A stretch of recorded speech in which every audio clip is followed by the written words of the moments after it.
Tertúlia. Então, boa tarde a todos. Hoje é dia 3 de abril de 2016, é um domingo. O verbete de número 3.712, ele tem 7 páginas, 51 logias e 16 máximos. O tema, escrita reciclogênica, e foi elaborada segundo a especialidade mental somatologia. Quem redigiu o verbete é o veteraníssimo César Machado. O César Machado, ele é um dos personagens aqui do livro 500 verbetógrafos, né? Da Conscienciologia. E ele é graduado em Medicina Clínico Geral, com atuação em Medicina Intensiva, brasileiro natural de Ibiporã, Paraná, voluntário da Conscienciologia desde 1996, docente da Conscienciologia desde 1999, autor dos livros Proatividade Evolutiva, que foi lançado em 2014, e Antivitimização, que foi lançado em 2016. E ele é tenepsista desde 2006. A escrita reciclogênica é o estilo técnico e mental somático de registro gráfico capaz de direcionar tanto a consciência autora quanto a leitora, homem ou mulher, ao estado de introspecção e autorreflexão, favorecedores de autodiagnósticos quanto às irracionalidades pessoais, desencadeando reciclagens intraconscienciais. Na pensenologia, nós destacamos o holopensene pessoal da reciclogenia, reciclogenia conscienciográfica, o holopensene pessoal da interassistencialidade, o holopensene pessoal conscienciométrico, o holopensene pessoal consciencioterápico, os reciclopensenes, a reciclopensenidade, os evoluciopensenes, a evoluciopensenidade. Na fatologia, então nós destacamos aqui a escrita consciencioterápica, o texto favorecendo catarses no leitor, a obra escrita enquanto motor para a virada evolutiva do leitor, os questionamentos geradores de reflexão, a capacidade de dosificação da carga impacto-terápica textual, as crises de crescimento hétero-induzidas pelo escritor, gerando reciclagens no leitor, a ampliação da racionalidade do leitor pelo texto tarístico. O livro agindo ao modo de ferramenta interassistencial. O fato de o autor conscienciológico realizar assistência e desassédio na própria casa do leitor, de maneira indireta, mediante a entrada consentida do livro pessoal publicado. A escrita reciclogênica enquanto materialização e resultado prático permanente da ciência conscienciologia. O fato de o texto reciclogênico ser resultado ou produto final das pesquisas conscienciológicas, as revistas científicas da conscienciologia, o livro conscienciograma, o mini conscienciograma das patologias humanas. A gente chama atenção que a patologia tem 24 linhas, o que constitui o máximo para o verbete. A gente só leu alguns itens e a gente aí conta com debate durante a tertúlia para a gente explorar os demais itens, né? Na parafatologia, a energia contagiante das autorreflexões e autovivências do escritor transbordando das páginas do livro, a escrita reciclogênica desencadeando autoconscientização multidimensional, o curso intermissivo na condição de qualificador da escrita, a escrita levando às evocações extrafísicas e ao desassédio interconsciencial, o desassédio mental somático mediante a escrita, a função da escrita na Reobex, o abertismo consciencial do leitor para a renovação íntima a partir da leitura de textos reciclogênicos, favorecendo a assistência dos amparadores extrafísicos, a formação de equipex em função da assistência prestada aos leitores da obra escrita conscienciológica, a colheita intermissiva. A gente chama também a atenção que no detalhismo tem 11 máximos o que que foi caracterizado pelo professor Valdo como um indicador de um detalhismo bem assim, bem, como que eu vou dizer, intenso, né? Bem profundo e bem importante para o verbete. Na verdade, ele selecionava todos os verbetes que tinham 11 ou mais máximos no detalhismo, ele fazia uma compilação separada. Tal a importância que ele dava a isso. Na tabelologia, na argumentologia, nós também estamos destacando, porque sob a ótica da mental somatologia, a escrita, o verbetógrafo, né, ele coloca 30 variáveis adequadas, né, à questão da polarização entre a escrita reciclogênica e a escrita antirreciclogênica, né, visando auxiliar o leitor-escritor ou a leitora-escritora na autoavaliação da qualidade da própria redação. Na remissiologia, nós destacamos abridor de caminho, colheita intermissiva, escrita conscienciológica, reciclogenia e trafor da escrita. A escrita reciclogênica transforma o autor conscienciológico em líder intelectual e interassistencial, conduzindo os leitores dentro da cosmoeticologia rumo às recins e à autoevolução. Você alguma vez ponderou estudar o confort aplicado nos próprios textos? A estilística e a conteudística utilizadas por você são do tipo reciclogênicas ou antirreciclogênicas? Já sabe aplicar o trafor da escrita em prol do público leitor, auxiliando-os para a reciclogenia e o enfrentamento das irracionalidades conscienciais pessoais? Na bibliografia específica, o autor contribui com 4 fontes de referência. Agora nós vamos ler a mega-análise elaborada pela equipe de mega-analistas da Enciclosapiens, que é constituída por Ana Maria Rocha, Marilene Raganin e Socorro Frazão. Autor, texto, livro, frase, conforme. Estudo, leitura, escritor, palavra, redação. Estilística, conteúdo, grafutares, gesconologia, recomposição. Para pedagogia, comunicologia, autoproexologia, mental somatologia e grafo-interassistencialidade. Bom, a gente vai chamar a atenção agora para um fato sincrônico aqui com o seu verbete, né? E, aliás, começou ontem a divulgação aqui da publicação de 3 obras. Se você quiser falar, que você é o coordenador lá dos autores, né? Então, você vai falando e eu vou mostrando os livros aqui.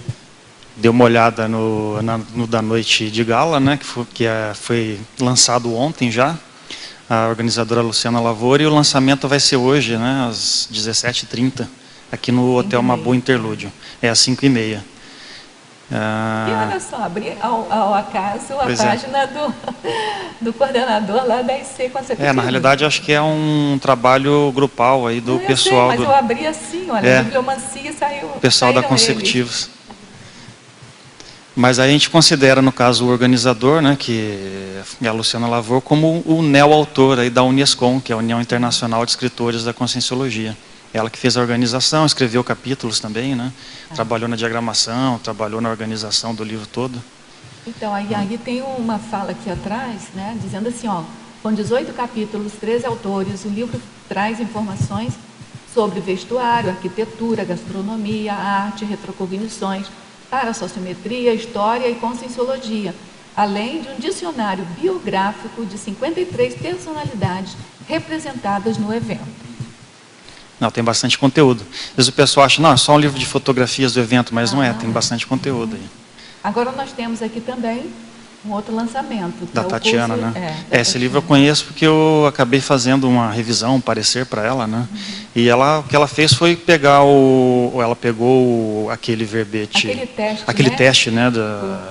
do intermissivista, né? Para a gente saber se é ou não. Tem até no site do Tertuliário isso. E aí ela destrinchou cada item daquele em capítulos. Isso é ótimo, né? Para a pessoa que está em dúvida se é Exatamente, intermissivista ou não, pode pegar o livro.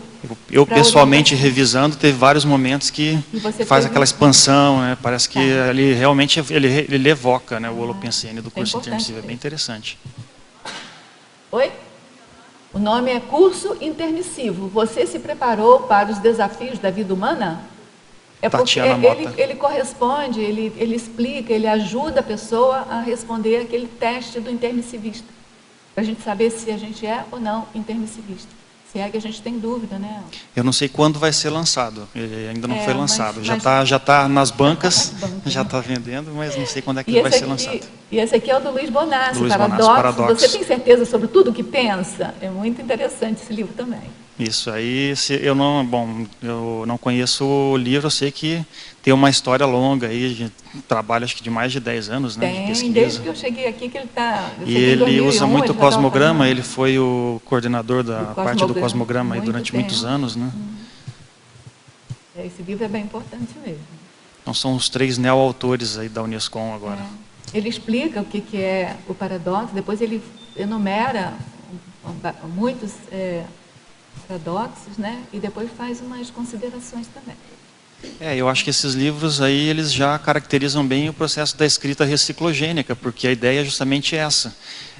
O conteúdo da obra gerar reflexões, introspecção no leitor, reflexões e, consequentemente, renovações íntimas. Então, você pega esse do curso intermissivo, eu mesmo vivenciei isso revisando ele. Então, aquilo te traz aquele Holopensene, por exemplo, do curso intermissivo, a sinalética, quer dizer, que são coisas que a gente coloca no verbete, né? Você acabar identificando alguns aspectos parapsíquicos na hora que você está lendo a obra, reflexões que te remete à sua vida pessoal, à sua programação existencial, de repente, né? No caso você é um intermissivista, né? Esse de paradoxos também, ele é profundo, então ele faz a pessoa raciocinar bastante, né? Porque paradoxo é um coisa bem complexo, né?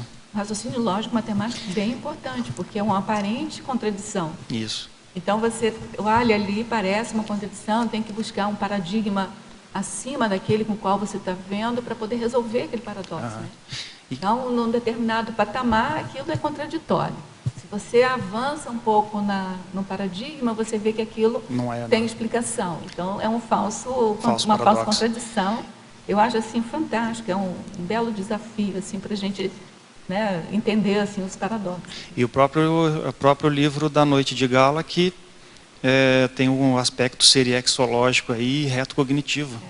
E pode acabar desencadeando isso, né, em quem observar ali, porque tem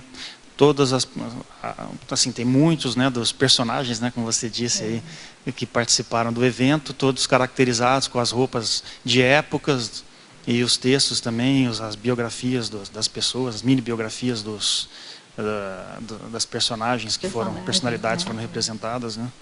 Também tem relação com essa questão da reciclogenia. Também.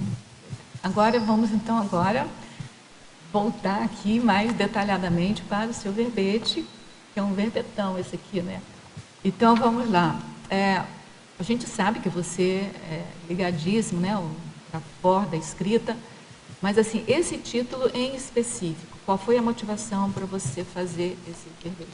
Acho que é justamente isso, caracterizar a escrita conscienciológica como uma escrita reciclogênica. Como tendo esse objetivo maior de gerar reciclagem. Inicialmente no próprio autor, né, não tem jeito, porque à medida que você está pesquisando temas da conscienciologia e começa a estudar, refletir, fazer ponderações, e principalmente a hora que você começa a colocar no papel as coisas, aquilo vai acabar gerando algum processo de reciclagem no autor. Isso se muitas vezes o próprio tema já não é um tema bem autopesquisístico mesmo, né? Quer dizer, algo bem intraconsciencial do próprio autor que está escrevendo. E a própria conscienciologia, ela tem isso, a pesquisa ela é autopesquisa antes de mais nada, né? Então, quando você está fazendo uma pesquisa conscienciológica, já tem isso. E a outra condição é justamente essa que você falou, né? O interesse pela escrita em si. Hoje eu sou o coordenador da Unescom, né? Que é a União Internacional de Escritores da Conscienciologia, E eu tenho daí focado muito em estudar esses temas relacionados à escrita, principalmente a escrita conscienciológica. Então teve aqueles verbetes anteriores já, né? Tem mais alguns aí na sequência, todos relacionados a essa questão da escrita. O escritor conscienciólogo, a escrita conscienciológica. Aí aqui já é uma derivação, né? Uma especificação da escrita conscienciológica, eu diria. Que é aquela que gera, você está chamando a atenção para o aspecto da escrita. Da reciclagem que ela vai gerar. Da escrita conscienciológica que gera a reciclagem. Não é qualquer escrita. Exatamente. A escrita até se a gente for observar os livros em geral, aí você encontra livros que... Hoje mesmo a gente estava conversando sobre um livro, né, que a Stephanie comprou agora essa semana, que é A Arte de Ser Gentil, né, que é um médico oncologista, e ele fala muito sobre isso dentro do processo da saúde, do ambiente hospitalar, do ambiente da saúde, e a importância disso. E aí ele até se coloca ali como ele sendo um pesquisador de si mesmo e também de estar buscando essa questão da gentileza no dia a dia e quais as repercussões, os benefícios que se pode ocorrer daquilo. E aí ele coloca, ele está também em processo de melhoria, que ele não se considera 100% gentil e tal. Então você encontra livros também fora da conscienciologia. Né? Isso, então isso é importante, né? Porque a escrita por si, ela pode ter ser esse foco. Né? Pode ter esse foco. Se o foco do escritor é interassistencial, por exemplo, esse livro é um exemplo, né? Fora da consciência. Exatamente. Enfim, quando vocês falaram dele. Então, eu concordo com você. Eu acho que não precisa de ser o conteúdo conscienciológico para ser reciclogênico. É que, na realidade... Basta que na verdade, pega um livro desse aí. Conscienciologia é conscienciológico, né? Porque se trata da consciência, não precisa ser da... Então, ele está analisando a gentileza, ele está tratando de um aspecto, de um trafora aí que a consciência pode ter e aplicar no dia a dia, que a conscienciologia, na realidade, às vezes a gente começa a achar que é esse ambiente nosso, né, cognópolis. Não tá certo. E aí você vê a aplicabilidade disso no dia a dia, então se a pessoa está pesquisando aquilo, ela não tem aparentemente ligação nenhuma conosco. Mas vai que tem, né? Você vai ver lá no fundo, às vezes tem uma conexão com o grupo, a pessoa está pesquisando um assunto dentro da assistencialidade, dentro da medicina e com aplicação no dia a dia, voltado aos pacientes, aos familiares, etc. Né? Resumindo, ser conscienciólogo, fazer conscienciologia é uma maneira de ser, uma maneira de viver, é uma filosofia de vida, né, a qual ela coloca em prática. Por aí, aqui a gente fica estudando a ciência e conscienciologia, exatamente. Mas não é só restrito a gente. Isso. Tá certo, eu acho que essa visão a gente tem que ampliar a cada instante. Né? Ao verbetógrafo, professor César, Fatologia, página 10, primeira linha. Como você conseguiu adquirir ao longo do tempo a capacidade de dosificação da carga impactoterápica textual? Na realidade, eu até achei que já iam perguntar, eu tinha até feito alguns pontos, eu fiz umas anotações, falei, acho que isso aqui o pessoal vai ficar curioso. Né? Mas, por exemplo, assim, eu tenho vários artigos, né, que eu fui publicando aí ao longo dos anos na conscienciologia, deve ter, não sei, talvez uns 20 artigos. Aí tem mais os verbetes que a gente vai fazendo, você vai aprendendo a dosificar isso. E nesse livro Antivitimização, né, que foi lançado esse ano, não sei se está aparecendo ali. Assim, vira para cá, isso. Aqui isso foi bem interessante, porque quando eu escrevi e tal, aí quando eu fui fazer a revisão, eu percebi que tinham algumas frases que, falei, não, isso aqui está pesando na mão. Como é que a pessoa pode observar isso? Às vezes você, por exemplo, você acha que aquilo está te ajudando, e aí você tem que tomar cuidado para não achar que aquilo você vai também generalizar para todo mundo, né? Então, tomar cuidado, por exemplo, com o uso de imperativos ou de expressões muito assertivas, que às vezes você pode estar sendo enfático demais, mas pode estar pegando pesado demais, por exemplo. Uma coisa que eu abordo aqui no verbete, às vezes a forma como você coloca o conteúdo, né? Você tem formas de... Não é que você vai usar de eufemismo, né? Que o eufemismo até eu critico aqui. Mas você não vai colocar aquilo de uma maneira que puxe para baixo. Então, acho que esse tem que ser o cuidado, entendeu? Que às vezes você vai fazer a crítica e acaba puxando para baixo, ou não dá a solução, coloca só a crítica sem solução. Derruba a pessoa e não ajuda. Né? Então, tem que ter esse cuidado. O cuidado para não... Às vezes, no processo de... Porque os nossos livros, para você fazer a reciclogênese, você tem que fazer crítica, não tem jeito. A autocrítica e a heterocrítica. Mas você tem que ter esse cuidado aí justamente para... ou não pesar na mão no sentido de puxar para baixo e não trazer soluções, de repente tender a ficar trafarista a escrita, né? Puxar muito para os defeitos, para a dificuldade, pesar muito nisso, às vezes, pesar a mão mais para esse lado, ou às vezes dá até um caráter pessimista, porque você faz uma crítica tão profunda ou acirrada de uma maneira que aquilo encaminha aquilo que você está escrevendo para um pessimismo que pode influenciar o leitor para essa tendência pessimista que você pode estar acabando colocando ali. Ou de puxar para baixo o leitor, né? O próprio conceito da desconstrução cosmoética é você desconstruir, quer dizer, você derrubar, mas construir alguma Ajudar coisa... Ajudar o leitor a construir alguma coisa positiva cosmoética no lugar. Por isso que só destruir não adianta. Tem que construir outra alternativa, né, então, por exemplo, os 2 livros, né, os meus 2 livros, o Proatividade Evolutiva, vou mostrar a capa aqui também, né, aproveitar Proatividade Evolutiva, que foi em 2014, né? Dezembro de 2013. Ele está correndo no foco da evolução, não está correndo da evolução, não, está correndo para a evolução, né? É a favor da evolução. Tem gente que às vezes corre da evolução, né? Pois porque isso que eu tô começa a pegar, não aguenta a pressão, né? Ela se sente desconfortável demais e corre da evolução. Isso pode acontecer, que é o fôlego da pessoa para fazer a reciclagem. Então, às vezes isso acontece, né? Mas não é esse o objetivo do desenho. E o próprio antivitimização que a gente mostrou aqui, justamente eu faço o quê? O título, eu já escolhi um título que seria o oposto da doença, que eu estudo a doença ali também, né? O problema. Então, eu preferi chamar atenção para o aspecto positivo no título, que é a antivitimização e não a autovitimização. Então, na realidade, faço um estudo inicial. O que é a autovitimização e como a pessoa pode chegar nesse autodiagnóstico da autovitimização. Mas, depois na segunda e na terceira sessão do livro, aí eu acabo entrando justamente no autoenfrentamento, que é para ajudar a dar a solução. E num foco, num objetivo positivo, que seria a pessoa desenvolver essa questão da antivitimização como uma postura pessoal, um perfil, um modo de se manifestar no dia a dia. E o proatividade também. Então eu estudo a questão da acomodação ou do comodismo existencial. Então tem esse estudo, porém também tem esse processo de se estudar o autoenfrentamento e aí dar essa solução. Coloca a proatividade evolutiva como um contraponto para ter essa meta positiva para a pessoa também, para justamente não pesar na doença demais, né? Mas ao mesmo tempo você tem que estudar a doença. Essa que é a diferença. Então você não vai ser eufemista, você não vai botar panos quentes. Então acaba que a escrita reciclogênica é uma escrita que você não coloca panos quentes, né? Você vai mostrar o problema também, vai mostrar a doença, mas trazendo a solução para não dosificar demais.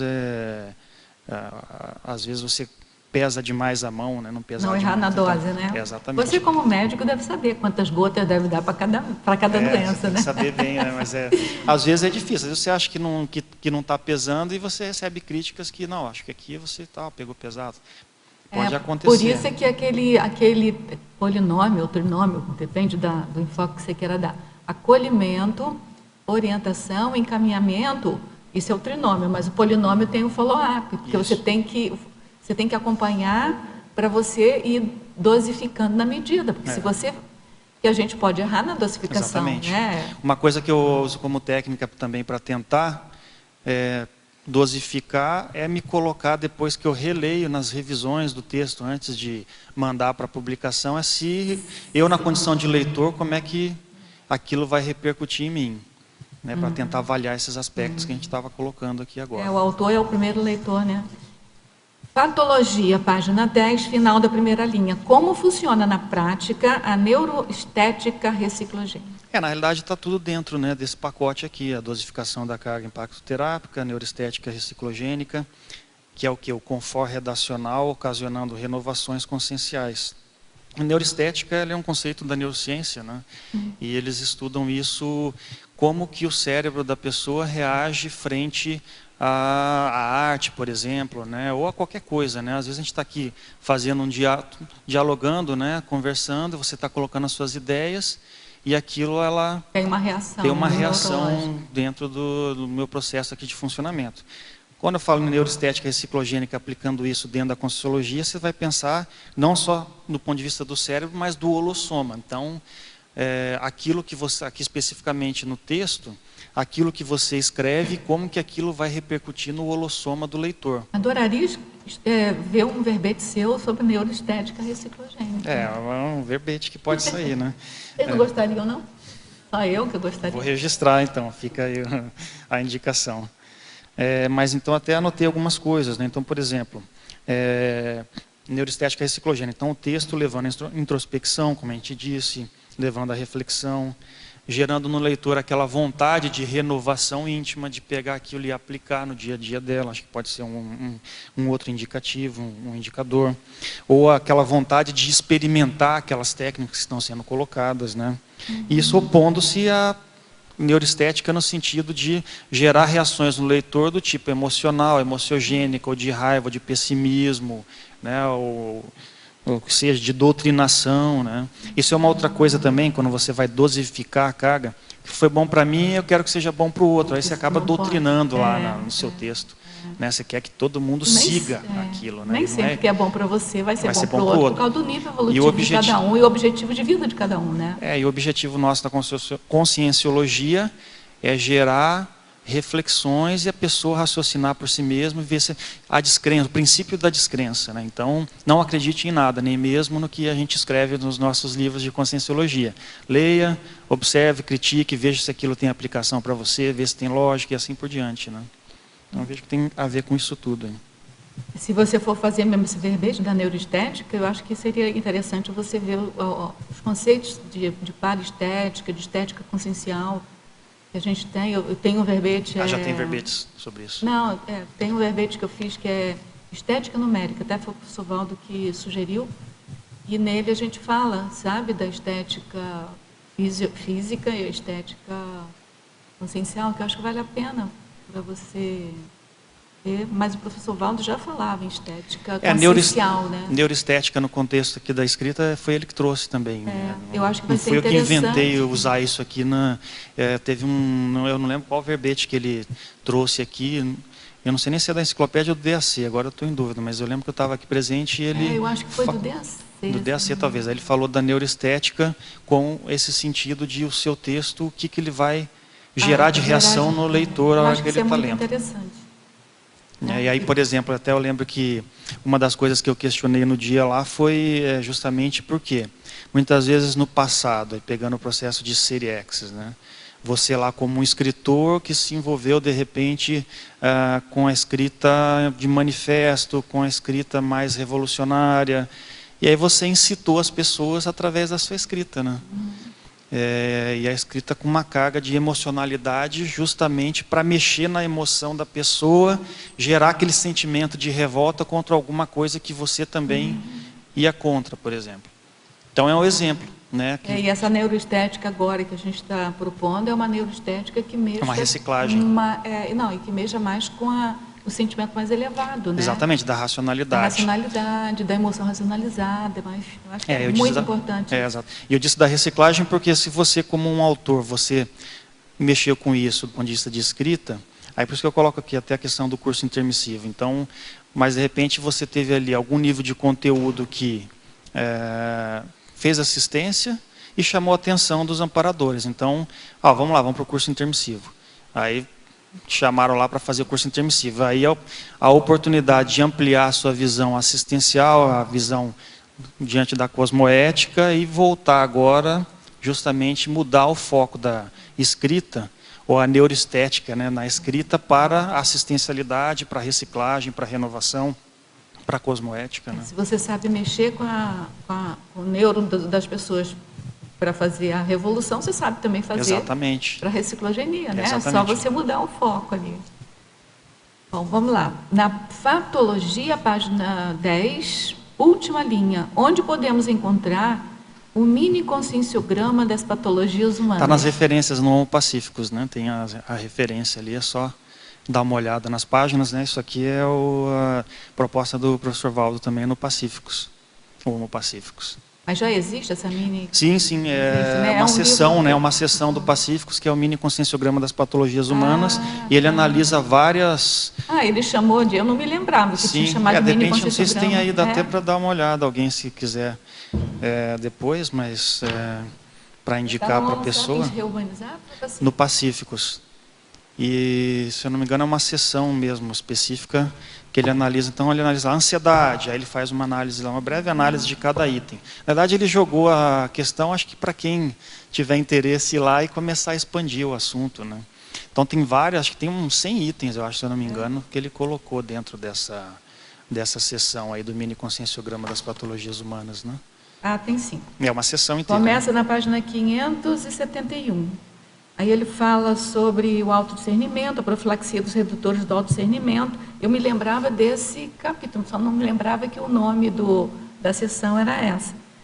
Ele coloca os grupos nosográficos, temas dos grupos nosográficos, a taxologia dos redutores do autodiscernimento, análise dos grupos nosográficos, autodiagnósticos, e aí vai, manias de cada grupo, fobias. Então, para cada tema ele vai descrevendo isso, né? Vai colocando as manias, as fobias, as síndromes, as patologias, as psicopatologias, as falsidades, as imagísticas, as culturas, e vai indo, superlativos, tá certo. E por que eu coloquei isso? Porque justamente eu vejo que a escrita conscienciológica como um todo, ele tem esse caráter consciencio... Mostrar o livro.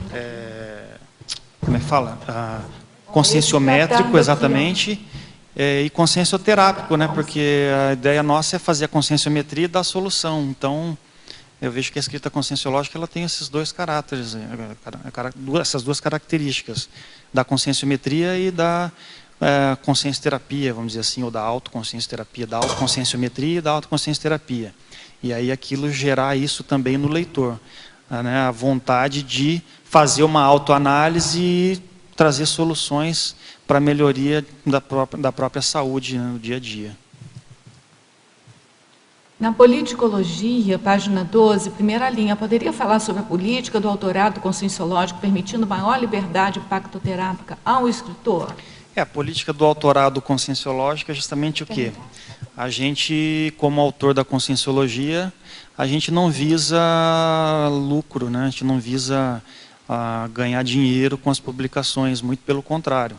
Todos os livros publicados por conscienciólogos na editora da Conscienciologia, que é a Editares especificamente, e nas próprias revistas, né, os artigos científicos, na própria enciclopédia, né, que eu lembro que o professor Valdo comentou que as enciclopédias que são feitas aí na SOCIM, quem faz verbete, ele ganha para fazer o verbete, e aqui a gente também não ganha nada.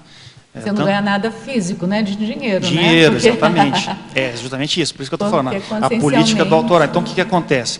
Como a gente não ganha dinheiro com isso, a gente naturalmente acaba tendo uma maior liberdade para expor as coisas e fazer as críticas, sem botar panos quentes, sem fazer eufemismo, e visando um processo mais universalista, não sectarista e de reciclogenia mesmo. Então, a política do autorado conscienciológico, ela passa por isso, e eu vejo que isso é fundamental, como está aqui falando, né, para liberdade impactoterápica, a política do autorado conscienciológico permitindo maior liberdade impactoterápica ao escritor.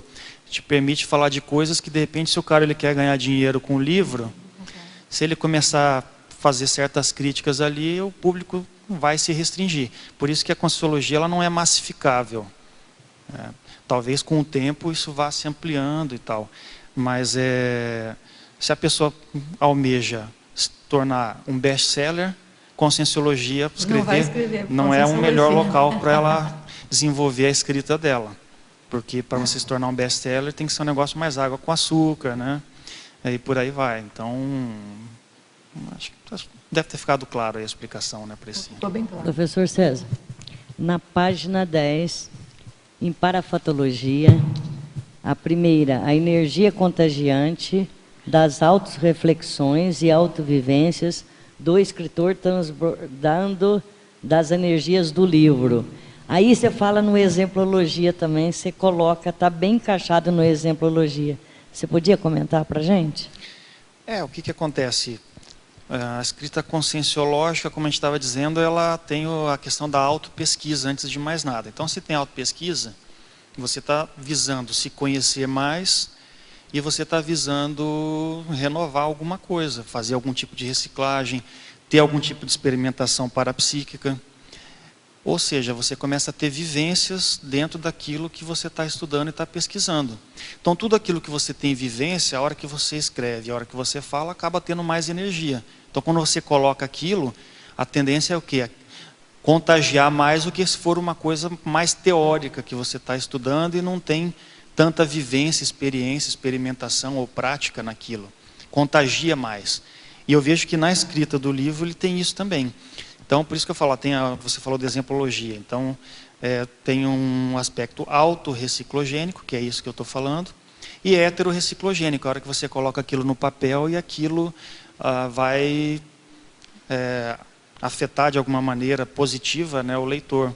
E vai, de repente, inspirar o leitor para que ele faça reciclagens pessoais, ele consiga chegar em algum nível de introspecção, né, de que possibilite a ele entender alguma coisa de si mesmo, que de repente ele não estava entendendo, e até mesmo gerar algum tipo de renovação ou de reciclagem, a partir, é lógico, de uma postura prática do leitor também, né? Que até uma coisa que eu coloco aqui no verbete, que não adianta só também ler o livro, né? A pessoa vai ter que aplicar aquilo no dia a dia dela. Mas assim, a questão da energia contagiar é mais ou menos em função disso, pelo fato da escrita conscienciológica e a escrita reciclogênica, antes de mais nada, passar pela autorreciclogenia, e aí aquilo transparecer de alguma maneira no que o autor está escrevendo. Você coloca aqui também, na página 11, em ciclologia, o ciclo escritor conscienciológico hoje, aparador de função amanhã. Isso é ótimo, pode comentar? Isso aqui é o seguinte... Enche a gente de esperança, né? Exatamente. Né? Mas isso é aquela ideia da colheita. É aquela ideia da colheita intermissiva. Então, brilhante essa ideia. É a ideia da colheita intermissiva, que é o quê? Aquilo que a gente vai escrevendo hoje, deixando publicado, justamente com esse caráter assistencial, o caráter dentro da cosmoética, o caráter da reciclogenia. Então, o livro ele vai lá, a pessoa lê e vai gerar isso no leitor. E o que acontece? A ideia é o quê? Você vai passar o tempo, você vai fazendo suas publicações, dessoma, né, e volta para a dimensão extrafísica, a condição de consciex, e aí você fez o quê? Você publicou um monte de livros lá, ou de textos, né, de artigos, de verbetes, que criou-se vamos dizer assim, um público leitor, ou um público, uma rede de leitores ali, em volta daquele seu livro, que por ele ser ou os seus textos, né, que por serem textos que promovem a reciclogenia, o que acontece? A pessoa, a hora que ela tem aquela abertura para fazer uma renovação, o amparador da pessoa, ele vai se interessar ainda mais em ajudar a pessoa nesse processo de mudança. Aí você dessoma, já se criou aquela rede ali de amparo em volta em torno dos seus livros. Consequentemente, a tendência é que você acabe, como o autor mesmo, a entrar nessa rede aí de assistência e se tornar amparador dos seus leitores na condição de consciex. Eu acho que vale a pena ler esse verbete, né? Colheita intermissiva. Colheita intermissiva. É muito importante para a gente entender a dimensão daquilo que a gente deixa, não só escrito, mas o que deixa feito, né, aqui. A gente não tem noção do que acontece e do que vai acontecer. É mais ou menos por aí. Alô? César, então, parabéns pelo verbete, muito bacana. Obrigado. O que eu gostaria, né, eu vi que você fez essa mega análise aqui dos 30 itens, as 30 variáveis na página 13, né, na tabelologia, mas eu gostaria que você pudesse fazer uma síntese, até com esse Teutrafor, né, da escrita, até a visão, né, cosmovisão, né, da Unescom. Como que ficaria a estilística, no caso, da escrita reciclogênica? Qual que é a preferencial, por onde O que seria o ideal? Não sei se você está perguntando do estilo que o professor Valdo começou a usar e a gente começou a usar também dos tópicos, né? Isso. Esse é um ponto só do estilo. Você podia aprofundar? Esse é um ponto do estilo, né? Um ponto da estilística é você querer fazer o texto em subtópicos, né? Esses 2 livros meus aqui, por exemplo, eu usei esse estilo, que é um dos aspectos da estilística. Tipo apostilhamento, né? Apostilhamento que chama. E o outro seria aquele texto corrido, que é o comum, né? Mas, por exemplo, agora tem um livro meu com a Stephanie, né? Um livro nosso que a gente está usando o formato de texto corrido. A gente não usou essa forma apostilhada. Então, eu não vejo que você usar os subtópicos ou não, que isso seja, talvez, o ponto mais importante. Eu acho que o ponto mais importante da estilística que você visa a reciclogênese são outros aspectos que estão aqui no meio das técnicas, né, aqui no meio do texto. Então, por exemplo, o uso de frase síntese, é a objetividade, eu vejo. Então, é você tentar escrever de maneira objetiva, por mais que você faça argumentações, mas que aquilo, a estética ou a estilística, ela facilite. Então, frase síntese, a frase enfática, o megapensene trivocabular, os parágrafos, você tentar fazer os parágrafos mais curtos, por exemplo, eu vejo que isso ajuda, isso é algo da estilística também. Né? Outra coisa que tem muito na enciclopédia são as várias técnicas aí. A técnica da exaustividade, que é você tentar aprofundar ao máximo aquele assunto. A circularidade e a abrangência dele também, né, dentro do possível. A circularidade, que é o quê? Você falou do tema e mais lá para frente você volta no tema de um outro viés, e lá para frente você volta de novo no tema, uma outra abordagem. Então, isso é um estilo também de você escrever, que você acaba repetindo determinadas informações de maneira diferente, em pontos diferentes do livro. Seria uma outra forma dentro desse estilo também. Então tem o enumerograma, a enumeração, que a gente usa muito, a enumerologia, né? Então você fazer essas sínteses através de enumerações, eu vejo que isso ajuda.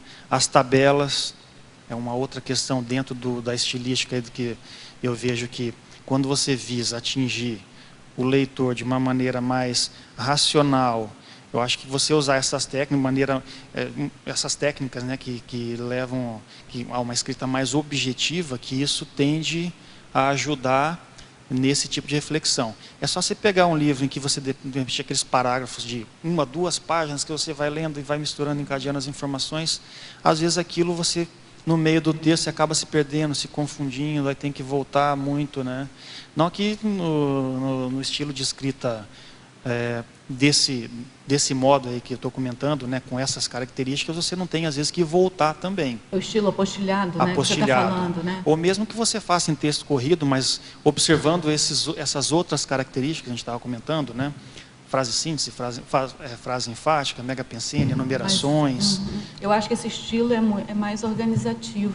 Tende a organizar mais as ideias, ou deixar as ideias de uma maneira mais organizadas, para que você acesse aquilo e aquilo de alguma maneira te propicia olhar aquilo, é objetivo e já gera reflexão. Olha, tanto que o professor Valdo, ele chamava, por exemplo, a técnica do apostilhamento, que cada subtópico ele tem um parágrafo e cada parágrafo é como se fosse uma pílula, né? Isso que eu ia falar, porque a gente confunde o estilo apostilhado, a gente confunde, que eu digo assim, quando a gente está começando a escrever, né?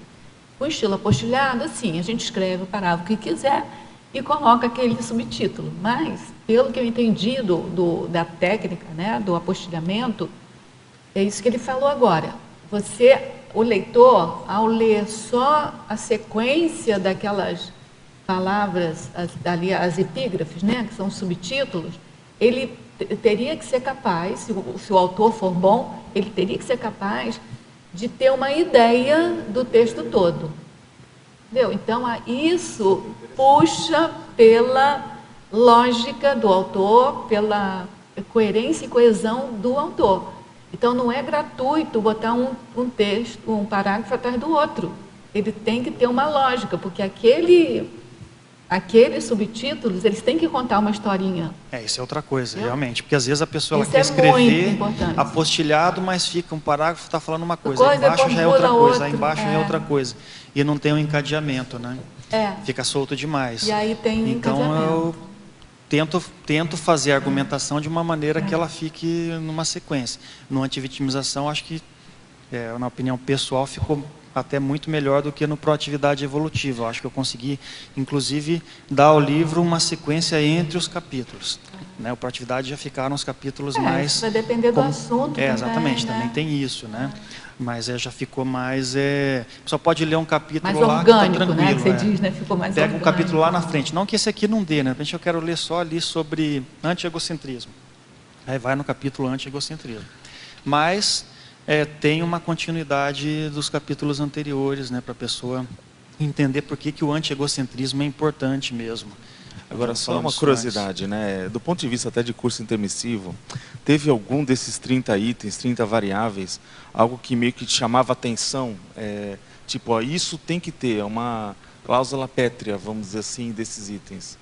Alguma coisa que ecoava mais. Aonde que você diz? Dentro dos 30 itens da tabelologia. Da tabela. Né? Tipo, ele colocou meio que uns crivos ali, né? O principal é a assistência e a cosmoética. É isso daí que ecoava mais. É o que você está escrevendo, porque eu vejo justamente muito isso, entendeu? Comecei a pesquisar a partir da escrita, começaram a me vir vários insights, questões parapsíquicas relacionadas ao meu processo autoral. Dentro da minha holobiografia, seriexologia, analisando com o meu temperamento, algumas coisas que eu cheguei a escrever nessa vida agora, que eu considerei que não foi muito adequado, até pegando essa tendência. Por exemplo, a gente estava falando aqui mais, né, se deixar, você está instigando, mas puxando para uma coisa que você discorda e levando todo mundo atrás de você de uma maneira mais emocional. Né? Então, o que eu vejo? Eu vejo que isso são aspectos que estão muito relacionados, intimamente relacionados à questão do curso intermissivo mesmo, que é focar a escrita no processo amparofílico, né, que a gente bota aqui no item 1, e da cosmoética, que é o item 9, e da interassistência, aqui, que é o item 18, que são, acho que, os 3 principais focos, os 3 principais pontos. Eu vejo que, antes de mais nada, a sua escrita ela deveria estar visando isso, para você tentar errar menos. E aí é lógico, aí você vai observar os outros aspectos como um todo aí, né? A gente colocou vários itens, mas esses 3 aspectos aí eu vejo que são essenciais, porque aí você está objetivando o quê? Ajudar, né? Assistir, amparar o leitor dentro da cosmoética. Então, acho que isso aí já faz uma abrangência, assim, que já faz uma profilaxia grande na hora de você escrever as coisas. Eu só queria... Não sei se dá para ouvir. Tá ligado. Está baixo, mas está ligado. Eu só queria perguntar para o César, essa técnica do apostilhamento é bem interessante. Assim, a sensação que eu tenho é que o leitor não vai quebrando as ideias. Ele vai, sim, somando. Crescendo, dentro né? Crescendo. Mas, assim, ó, eu sei que cada autor tem o seu estilo, né? Eu identifiquei um estilo meu de fazer parágrafos curtos, separados, sem a palavra-chave. Eu acho que é uma forma. E assim, lendo e outras pessoas lendo também, assim, não foi uma quebra. Então eu queria ver assim, o que você acha. Então, isso que eu estou falando, esse nosso livro, né, meu da Stephanie, a gente escreveu sem usar subtópicos, mas usando os parágrafos curtos também, né, não escrevendo parágrafos longos. Subtítulos nos parágrafos curtos? Sem subtítulos também, mas parágrafos curtos, né, com frases enfáticas. Perfeito. Então, a gente usou técnicas bem conscienciológicas mesmo, vamos dizer assim, né? Ou técnicas que eu acho que auxiliam nessa questão da reflexão. Você chama atenção para algumas coisas, muitas frases curtas, tem mega pensênio vocabular no meio, né? Mas não necessariamente a gente usou o subtópico. Até porque também a gente está fazendo um livro em conjunto, aí a gente chega a um consenso, então vamos... Né? Eu, particularmente, nos meus livros, a minha tendência é usar mais, se fosse um livro só pessoal, talvez até de usar os subtópicos. Né? Eu acho que o apostilhamento ajuda mas, por exemplo, muito, mas ajuda já no estilo dela já não muito. Mas, ao mesmo tempo, quando a gente fez o livro junto, a gente deixa sem os subtópicos, mas tem várias outras características aqui da escrita conscienciológica que a gente vai usar, que é isso que você está falando. Então, são os parágrafos curtos, as frases enfáticas, tabelas, enumerações. Então, a gente usou essas coisas todas no meio do livro, né? Perfeito. Mas é assim, cada autor tem seu estilo, né? Só para complementar o que ele perguntou, né?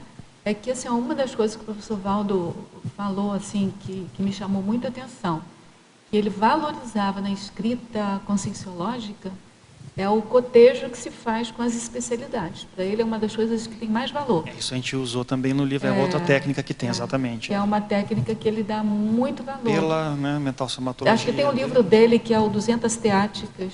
Bem assim, cada parágrafo ele usa uma especialidade. Ele sempre começa o parágrafo com uma especialidade. Ele sempre faz o tema cotejado com alguma das especialidades. Essa é uma técnica. E ele falou assim com a gente no Holociclo, uma época assim. Tanto que no manual de redação... Eu não sei se tem alguma coisa escrita dele. Tem um capítulo no manual de redação que ele dá uma série de palavras que você pode usar para justamente não ficar repetindo e usar essa questão das especialidades. Então, pela mental somatologia. Sob a ótica dele. Sob a ótica. Segundo, concernente, ele deu várias Eu dicas. também já fiz então, uma lista para mim, peguei né? todos os parágrafos, já fiz uma listinha para mim, para não ficar pensando muito. Que é uma outra técnica realmente que você pode usar. E às vezes você pode fazer esse cotejo até com uma disciplina que não seja conscienciológica. Não, com certeza. Pela sociologia, aí você escreve alguma coisa. Pela psicologia, tal. Ele fala coisa. que isso é um fator muito importante dentro da escrita conscienciológica. Assim, na verdade, gente, todo o estilo do professor Valdo, ele mexe com o raciocínio lógico-matemático da pessoa, de fazer semelhanças e diferenças, comparações, reflexões. Então, todas, se você pegar, por exemplo, as seções do verbete, ele pensou a dedo aquelas que mais teriam influência na forma de raciocinar das pessoas, né? Então, essa coisa de pegar a especialidade e comparar é um raciocínio lógico-matemático. Você tem aquela especialidade e ver o que tem de semelhança e diferença, qual é o contexto que está Ele ajuda a fazer a interdisciplinariedade, na realidade, acho que tem muito disso. E aí é um pouco também. daquilo que eles chamam de tudologia, né? De associar tudo com tudo. Então, nesse sentido. Eu acho que o mais importante do estilo conscienciológico. Não sei agora quem está na frente. Parabéns pelo verbete. César, na página 13, na argumentologia, tem a tabela, né? Seria interessante, você poderia colocar a escrita reciclogênica em experiências, né, práticas, quando você escreve esses itens 21, 23, 26, 28, 30. 21, 23, 26, 28 e 30. Como que você processa dentro da sua escrita esses itens? O 23, que é a escrita objetiva, acho que é tudo isso que a gente está falando, né? Que já caracteriza isso. E mental somática, justamente porque você tende a puxar pelo, que é o 21 que você falou, tende a puxar sempre para a racionalidade, para a razão, para fazer o leitor refletir, para gerar introspecção no leitor. Então, essa seria uma forma. Mas você pode usar técnicas no meio, questionologia, criar um teste conscienciométrico lá no meio, que você cria lá uma sequência de questões, ou uma enumeração, que você coloca uma série de questões lá para a pessoa pensar, e no final você bota um teste lá. São formas de você ajudar o leitor a gerar esse tipo de introspecção. Agora, César, nessa questão da emociogênica, por exemplo, dentro daquele verbete que você vai fazer, da neuroestética, a utilização mínima, né, de adjetivos emociogênicos, né, porque tem que ser adjetivos mentais somáticos. Adjetivo. Né? Não, adjetivo mentais somático, por exemplo, tarístico, cosmoético, evoluciológico. Adjetivos. A qualificação não tem jeito, você qualifica não. Mas assim, por exemplo, adjetivo maravilhoso, espetacular, isso já não funciona mais. Né? Exatamente. Então eu acho que a adjetivação aqui é muito importante. Isso. Tem um verbete da Dulce Down, que ela fala adjetivação tarística, que eu acho que é bem importante por isso. É bem isso que você está falando. Não é Uma abolir e expressão execrar bem os colocada. adjetivos. Não é execrar os tem como, adjetivos. você vai usar. Mas, Advérbio, adjetivo, você vai usar. É que, por exemplo, dentro da literatura romanceada, se usa muitas adjetivações. Belíssimo, maravilhoso, tá, né? Emocionante, inspirador, inspirador. emocionante demais e tal. E demais, né? E, tal, aquela coisa. E os pontos de exclamações, né? Mas é uma coisa que ele mexe mais com a emoção mesmo. É diferente disso que você está falando, né? Que é o adjetivo nesse sentido. Aí realista, otimista, é justamente aquilo que a gente estava falando no começo, que você falou o item 26.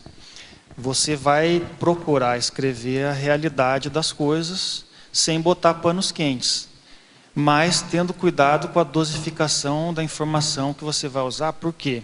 Porque senão você está sendo um realista e começa a puxar para baixo a situação também. Então, em vez de expandir num crescendo positivo para soluções, num debate pode acontecer isso, né? Você começa a debater tal, e quando você vê, se não tomar cuidado, dependendo da tendência da pessoa, começa a puxar o debate para uma crítica excessiva, e quando vê, está puxando para baixo, e aquele fica carregado, começa a ficar pessimista. Se você tem essa tendência, você vai acabar transferindo aquilo para a sua escrita. E por outro lado, você se torna um realista mais pessimista. Porque tem gente que fala assim, não, eu não sou pessimista, eu sou realista. Aí eu já botei aqui de propósito mesmo, que é para a pessoa pensar que ela pode estar sendo um realista pessimista. Né? Você pode ser um realista, mas otimista. Então, trazendo soluções, trazendo possibilidades de mudança, de renovação.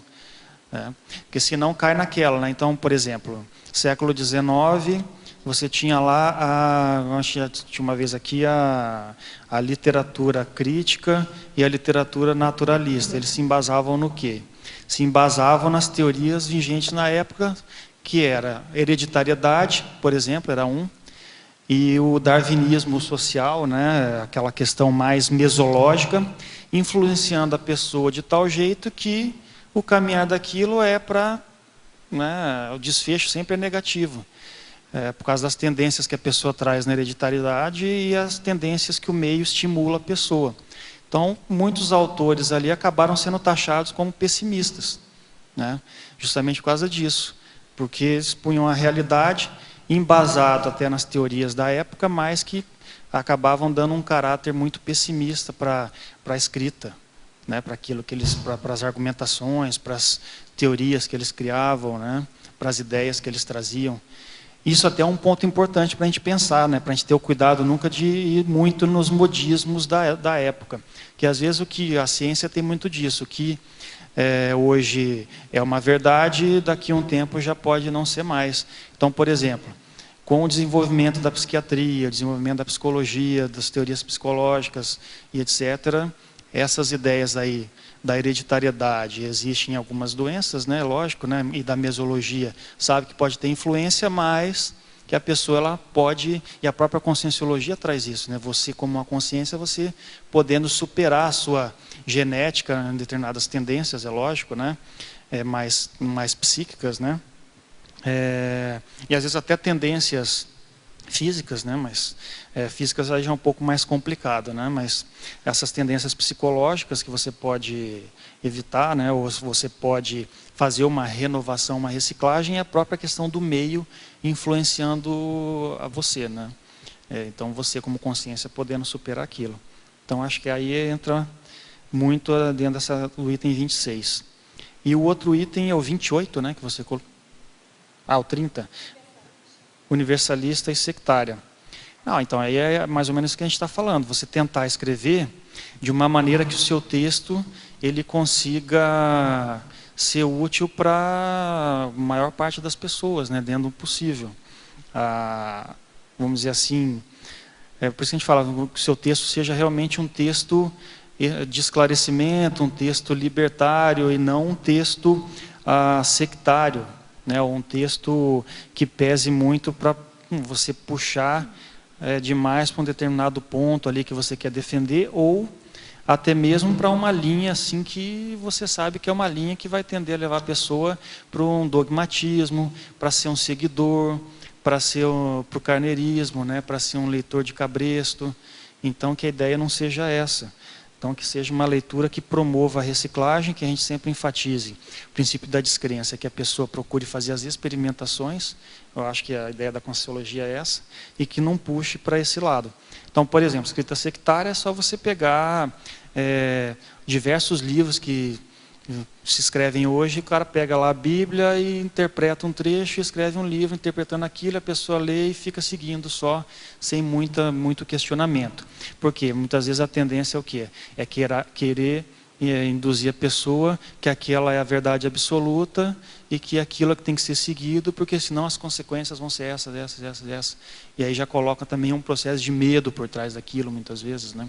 Então, já no processo universalista, você vai ter esse cuidado na sua escrita de não puxar para alguma tendência dessa, né? E ao mesmo tempo você conseguir fazer com que o leitor ele leia, gere introspecção, como a gente estava dizendo, e reflita sobre aquele assunto e veja se tem utilidade, se não tem, e tenha liberdade de aplicar aquilo e testar por si mesmo se aquilo é possível ou não, sem depender, né, dos outros, né? Acho que essa que é sem criar dependência também, que seria uma coisa interessante.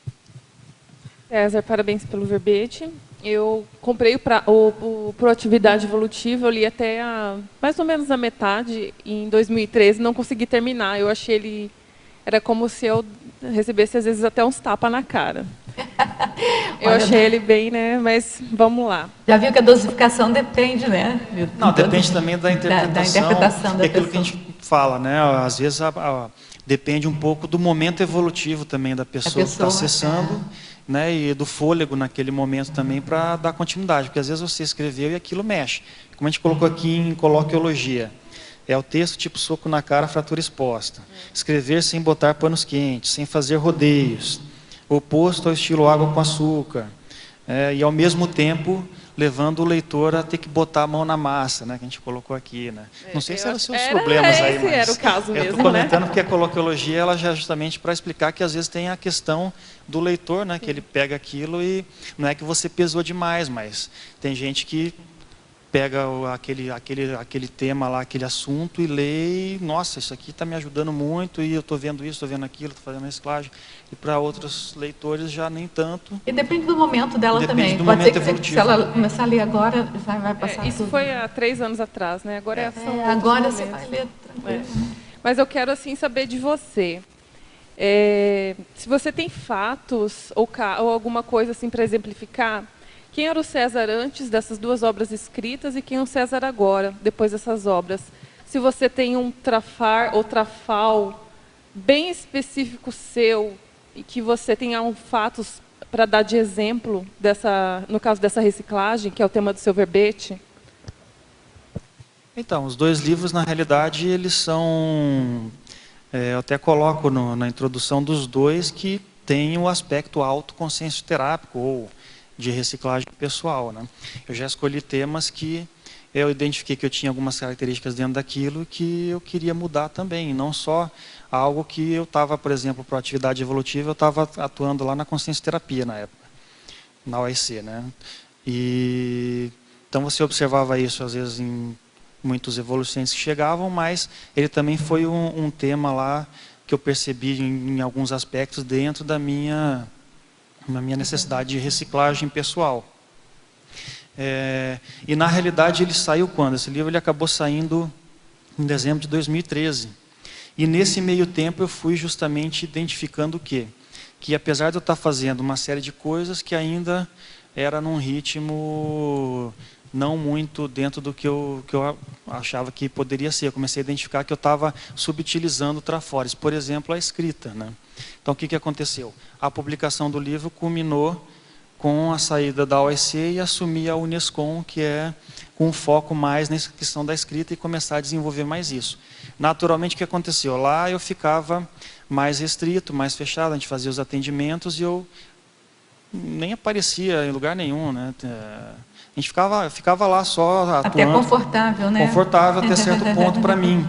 E quando eu publiquei os livros e saí ainda e comecei a trabalhar com uma coordenação de C, né, que já foi um exercício de proatividade, né? Você sair de uma... Lógico que funções importantes também, né? Você está atendendo lá, etc. Mas você sai para assumir uma coordenação, aí o nível de exposição acaba sendo maior. E outra coisa, o livro ele também começa a gerar repercussões, demandas assistenciais. Por exemplo, você ter que ir numa rádio, falar, você ter que fazer uma entrevista, as pessoas te abordam, você ter que... Né, a minha tendência, por exemplo, é fora de contextos da Conscienciologia ser mais na minha, mais introspectivo, mais calado. Então, os livros também favoreceram a que eu começasse a falar mais, me expor mais, pelo menos em determinados ambientes. Por exemplo, aqui, né? É um exemplo. E o próprio Proatividade, à medida que eu fui estudando e pesquisando, fiz uma série de renovações, por exemplo, profissional, né? Dando um outro exemplo. Eu trabalhei muito tempo só com unidade básica de saúde, posto de saúde. Só que eu já estava há muito tempo insatisfeito em ficar só trabalhando ali. Eu estava sentindo a necessidade de desafio profissional maior. Aí o que eu fiz? Comecei a fazer curso, comecei a estudar, aí comecei a trabalhar em setor de emergência, que foi um desafio, porque depois que eu me formei, eu, bem dizer, só trabalhei com saúde básica. Então tive que começar a aprender uma série de coisas, precisei de pedir ajuda para colegas, etc. E depois disso comecei a estudar terapia intensiva, né, e acabei me direcionando a trabalhar de posto de saúde a trabalhar em UTI. Então, para muitos médicos, você pensar em trabalhar numa UTI parece uma coisa de outro mundo. Para mim parecia isso quando eu trabalhava em posto de saúde, e hoje é uma coisa natural. E é um trabalho bem... desafiador, porque você lida com emergência o tempo todo. Então, é um outro exemplo que eu dou dentro disso, né? E o processo da antivitimização, eu comecei a estudar e escrever esse livro, também veio ainda em parte, aí principalmente os 2 últimos anos que eu trabalhei lá na Consciencioterapia. Eu comecei a atender muitos casos de pessoas com processo de auto-vitimização, comecei a observar, a registrar. Ao mesmo tempo, eu já vinha estudando questões pessoais.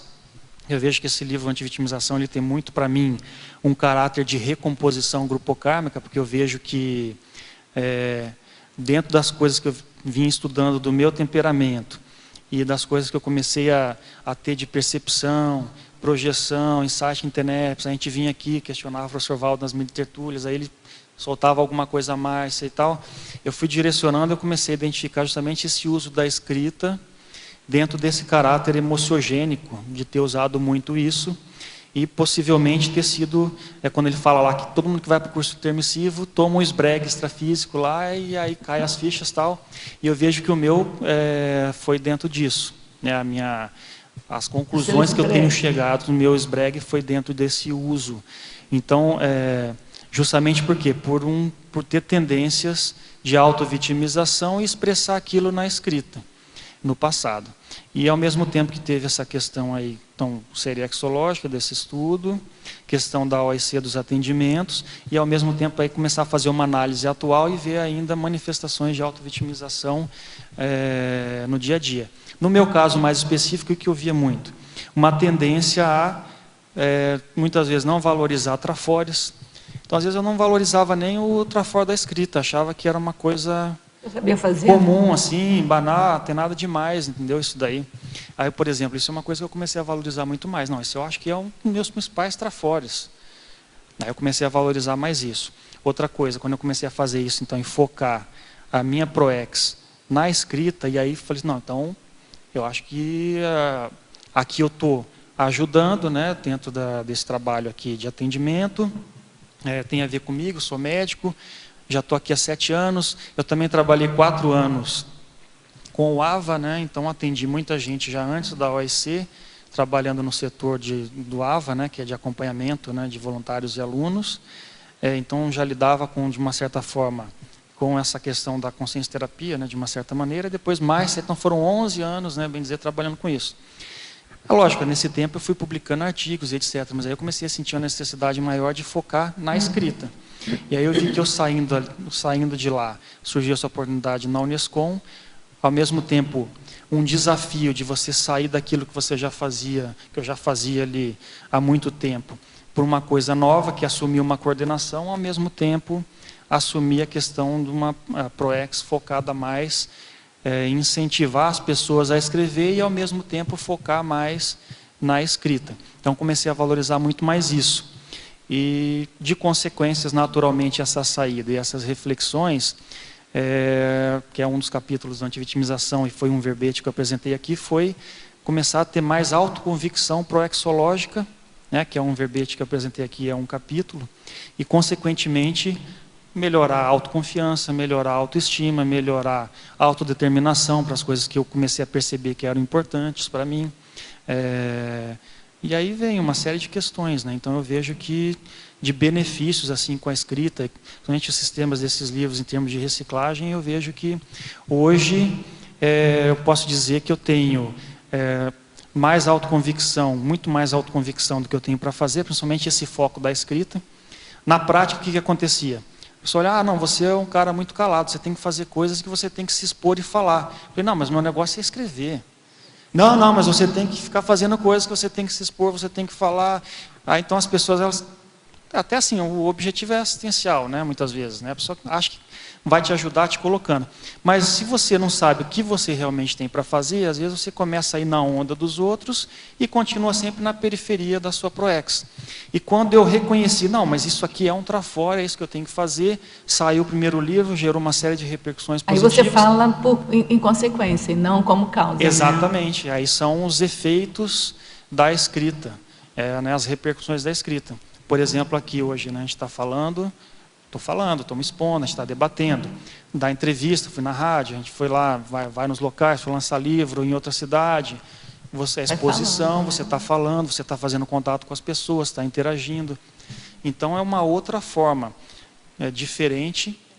E eu penso até que muito mais vinculada à minha ProEx e muito mais certeira de fazer, por exemplo, uma reciclagem de uma tendência à introspecção do que eu ficar tentando mexer com uma coisa que não era escrita ou não tinha esse foco, mas que ficava uma coisa meio forçada. Então eu vejo o quê? Que a partir do momento que eu associei um trafor com essa busca de renovação, de reciclagem, o negócio funcionou muito mais. Tudo bem? Do meu ponto de vista, eu vejo que melhorou muita coisa assim, a partir disso. Né? Tá? Posso passar para ela?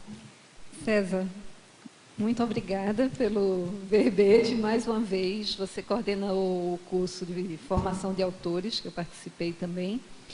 E eu tenho uma pergunta, voltando para a forma da escrita, relacionada... Eu estou escrevendo um livro que é um manual, no estilo manual, e eu pensei em inserir uma terceira parte no livro com as minhas experiências, para exemplificar as técnicas que eu estou colocando nas partes anteriores, né? E você coloca 3 itens aqui na sua fatologia, ressaltando a questão do exemplo das vivências pessoais.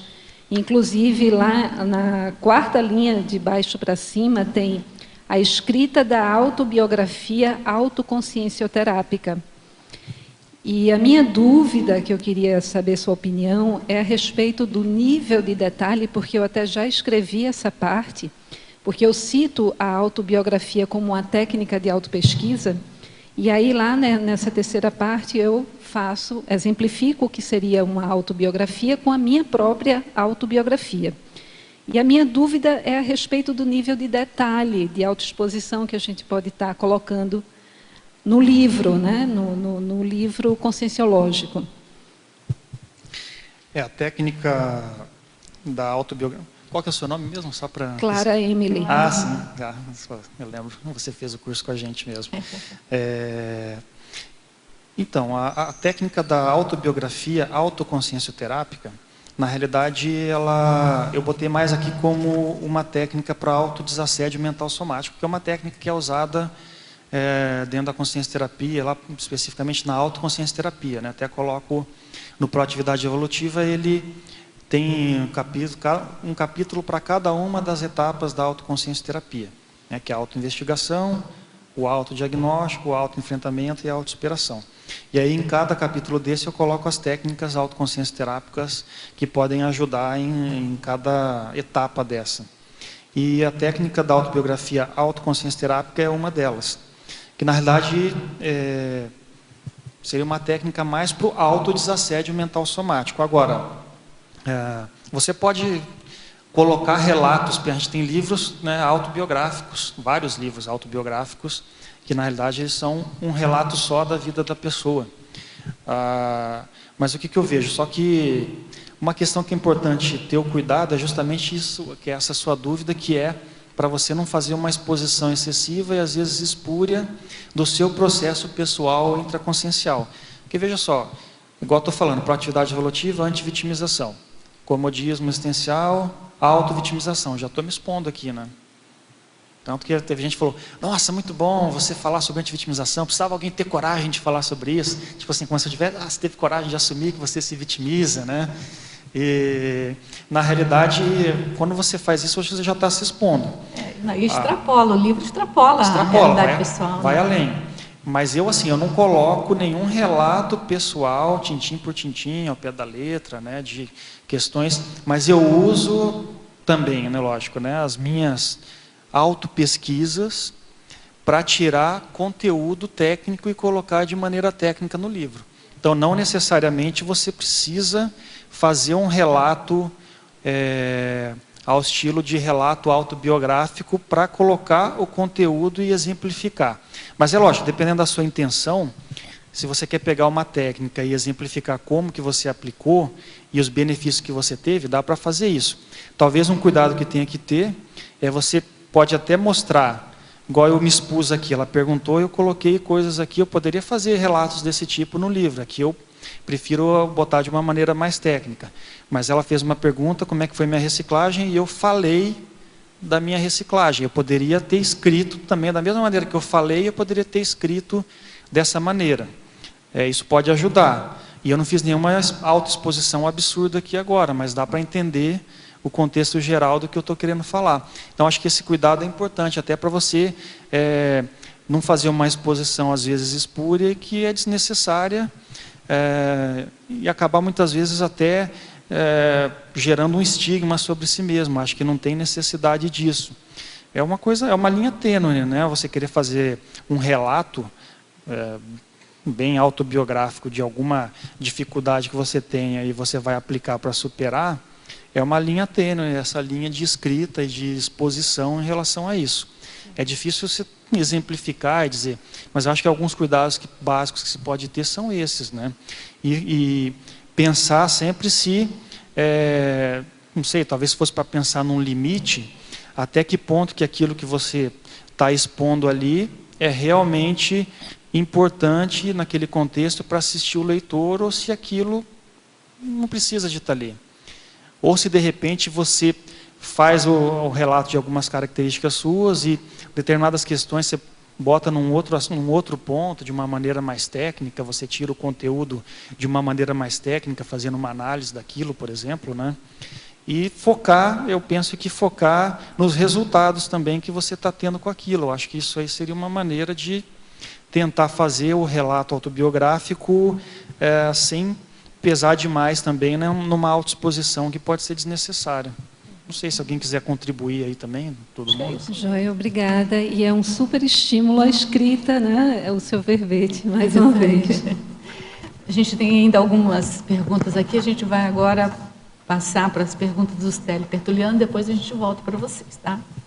Então, professor César, parafatologia, página 9, 7ª linha, de baixo para cima, poderia relatar a escrita levando a evocações extrafísicas e ao desassédio interconsciencial?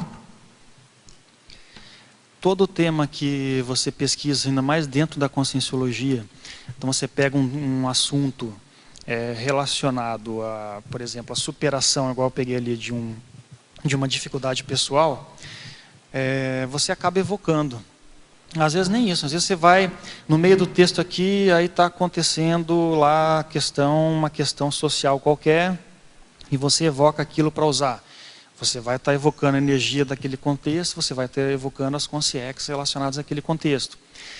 Você está estudando você mesmo, do ponto de vista seriexológico, igual eu disse, e às vezes estou colocando conteúdos relacionados a isso, né, nas entrelinhas, ou até algumas coisas um pouco mais explícitas dentro do livro, como acontece no antivitimização. Mas quando você estuda isso e evoca, você está evocando as consciências ou consciências que estejam ali na condição de consciências, né, que tenham relação com você em relação ao seu passado. Um exemplo bem prático agora. Dei 2 entrevistas recentemente e depois daquilo ali eu fiquei com algumas repercussões energéticas e extrafísicas que levou aí uns 3, 4 dias até que dei uma entrevista na quinta, uma no sábado, e na terça-feira depois da TENEPS, que aí realmente o negócio limpou. Eu percebi que parei, estava com sensações, assim, coisas pegando chakras específicos, e que eu via que foi logo depois, né, das entrevistas, e o negócio persistindo. Ficou evidente, né? Ficou evidente esse processo de evocação extrafísica.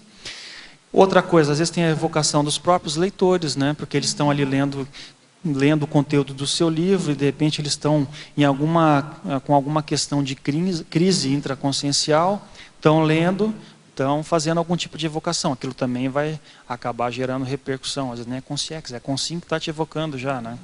Então, acho que exemplos são esses aí, principalmente. Professor César, na Fatologia, página 9, final da última linha, a análise do temperamento poderia expandir a análise do temperamento com a escrita reciclogênica? E aí eu vou complementar com a pergunta do próximo teletertuliano, que ele pede para fazer um cotejo entre a escrita reciclogênica com a escrita consciencioterápica. A análise do temperamento, vou fazer propaganda do livro do João Paulo aqui, ele está escrevendo um livro sobre análise do temperamento, eu já fiquei sabendo aí, específico sobre isso, né? Mas eu vejo que quando a gente analisa, igual aqui nos meus livros, quando eu analiso características da pessoa acomodada e características da pessoa proativa, características da pessoa auto-vitimizada e características da pessoa anti-vitimizada, você já está entrando nessa análise de temperamento. E por quê? Primeiro, para você fazer a sua auto-reciclogênese, você vai ter que entrar nisso, né, em analisar a si mesmo. E, consequentemente, o seu modo de ser, de funcionar, de reagir no dia a dia, de reagir às questões que você vivencia.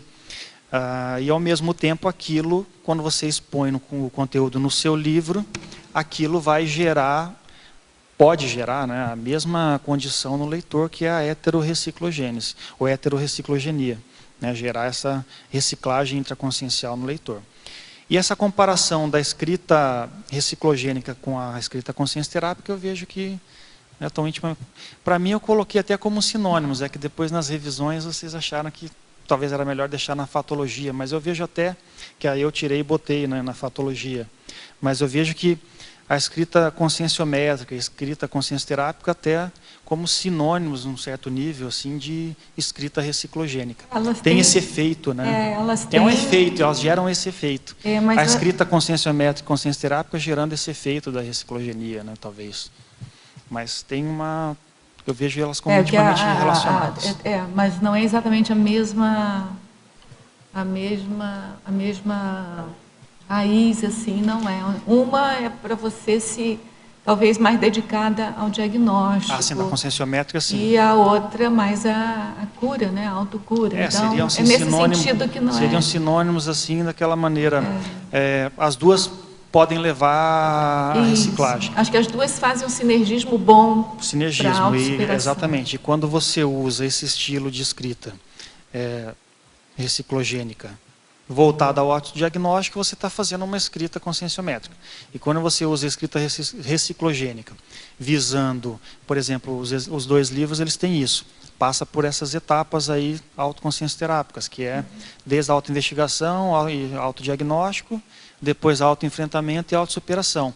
Então, ela tem esse aspecto da escrita consciencioterápica, que no final das contas objetiva a reciclagem. Que não deixa de ser um tipo de escrita reciclogênica. Que a gente tem bem determinado aqui na Conscienciologia, até em termos de IC, né? Uma que se dedica à metria e outra que é a terapia. Sim. Então, assim, a gente não quis, de repente, deixar um outro título, né? Escrita consciencioterápica.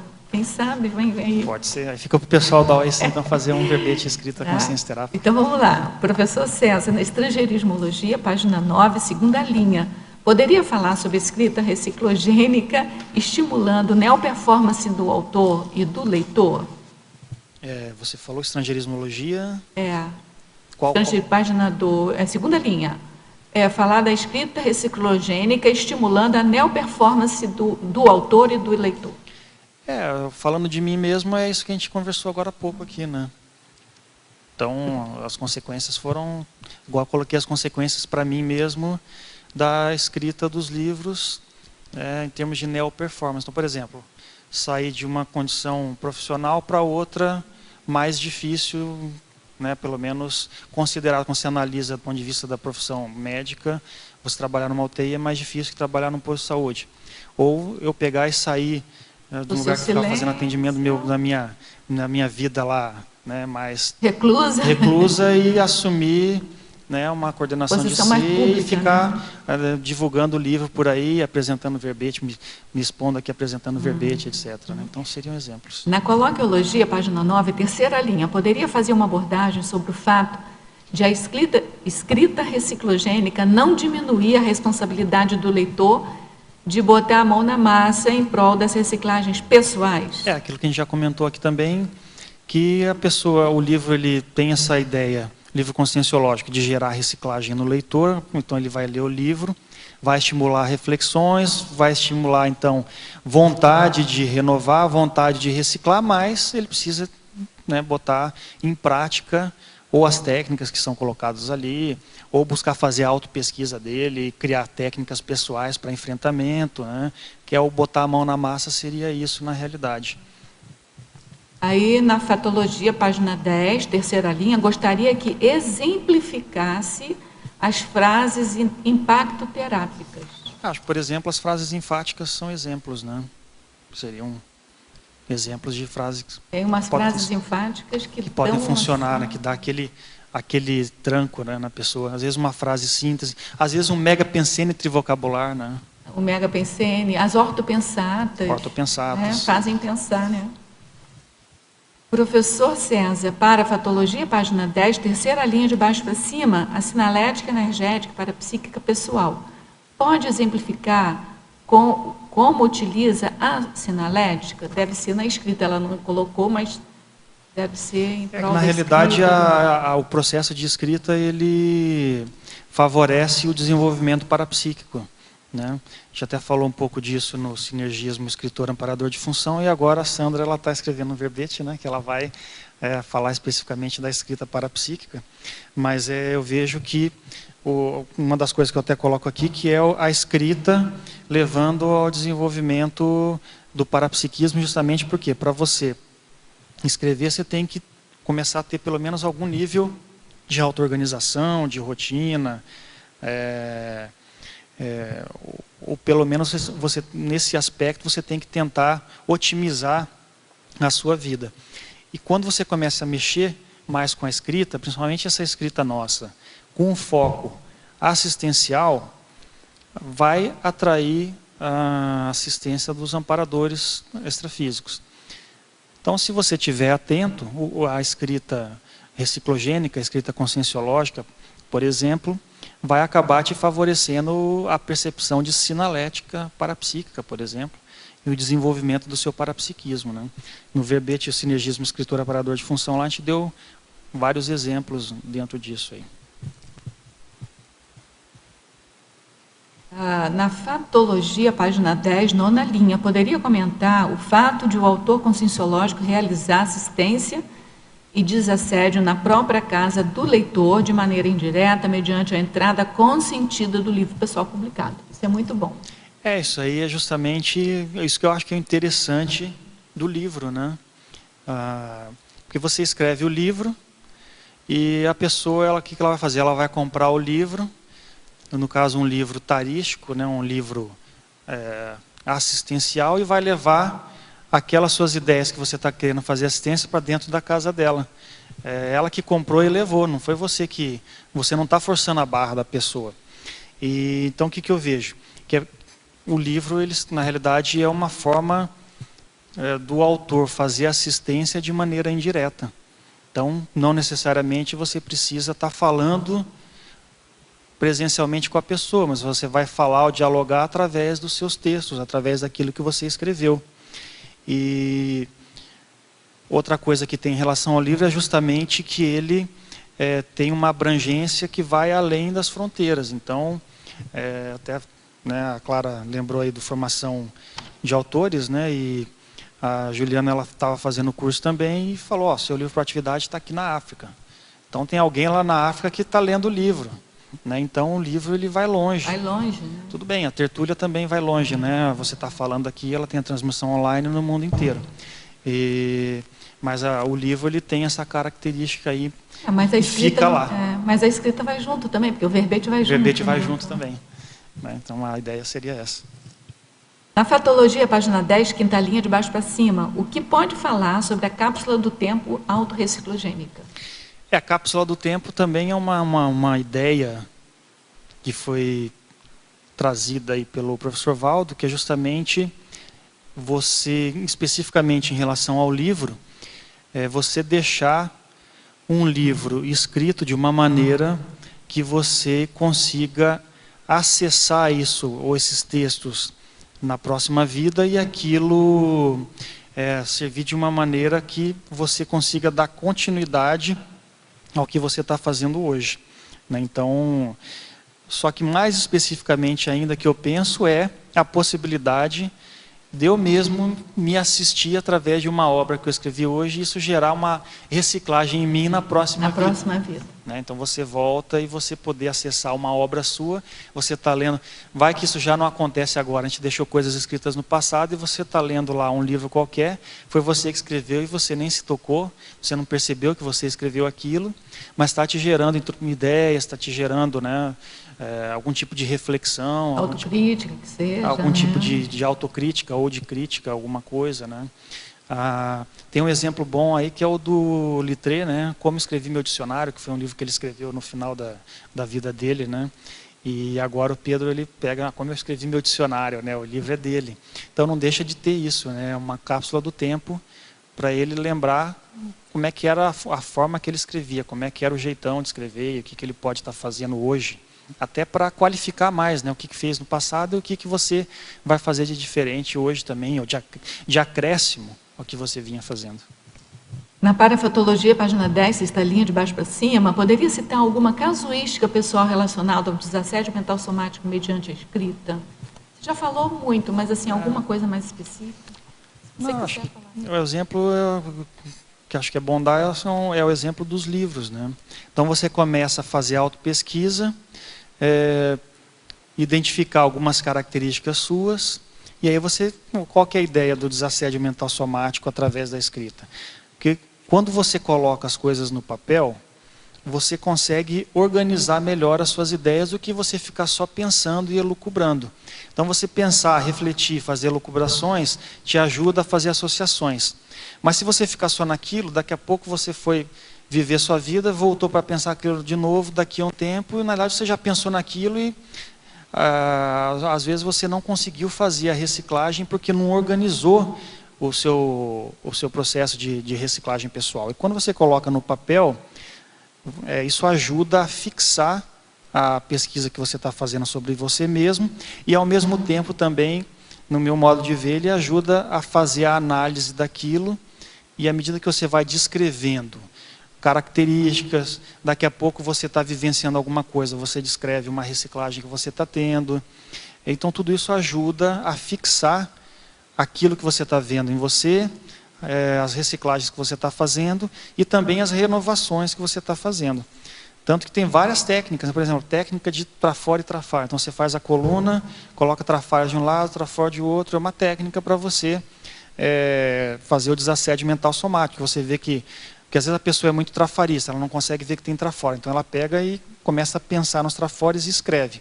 Aí ela vai ver, nossa, mas eu tenho aqui uns trafores mesmo, né, que eu nem reconhecia. Então é uma forma de fazer o autodesassédio mental somático através da escrita. E no meu ponto de vista, quando você escreve um texto, um artigo ou um livro, né, sobre um assunto de reciclagem, aquilo fixa ainda mais a autopesquisa que você está fazendo e as reciclagens que você fez e ainda, de repente, continua fazendo ou precisa ainda fazer.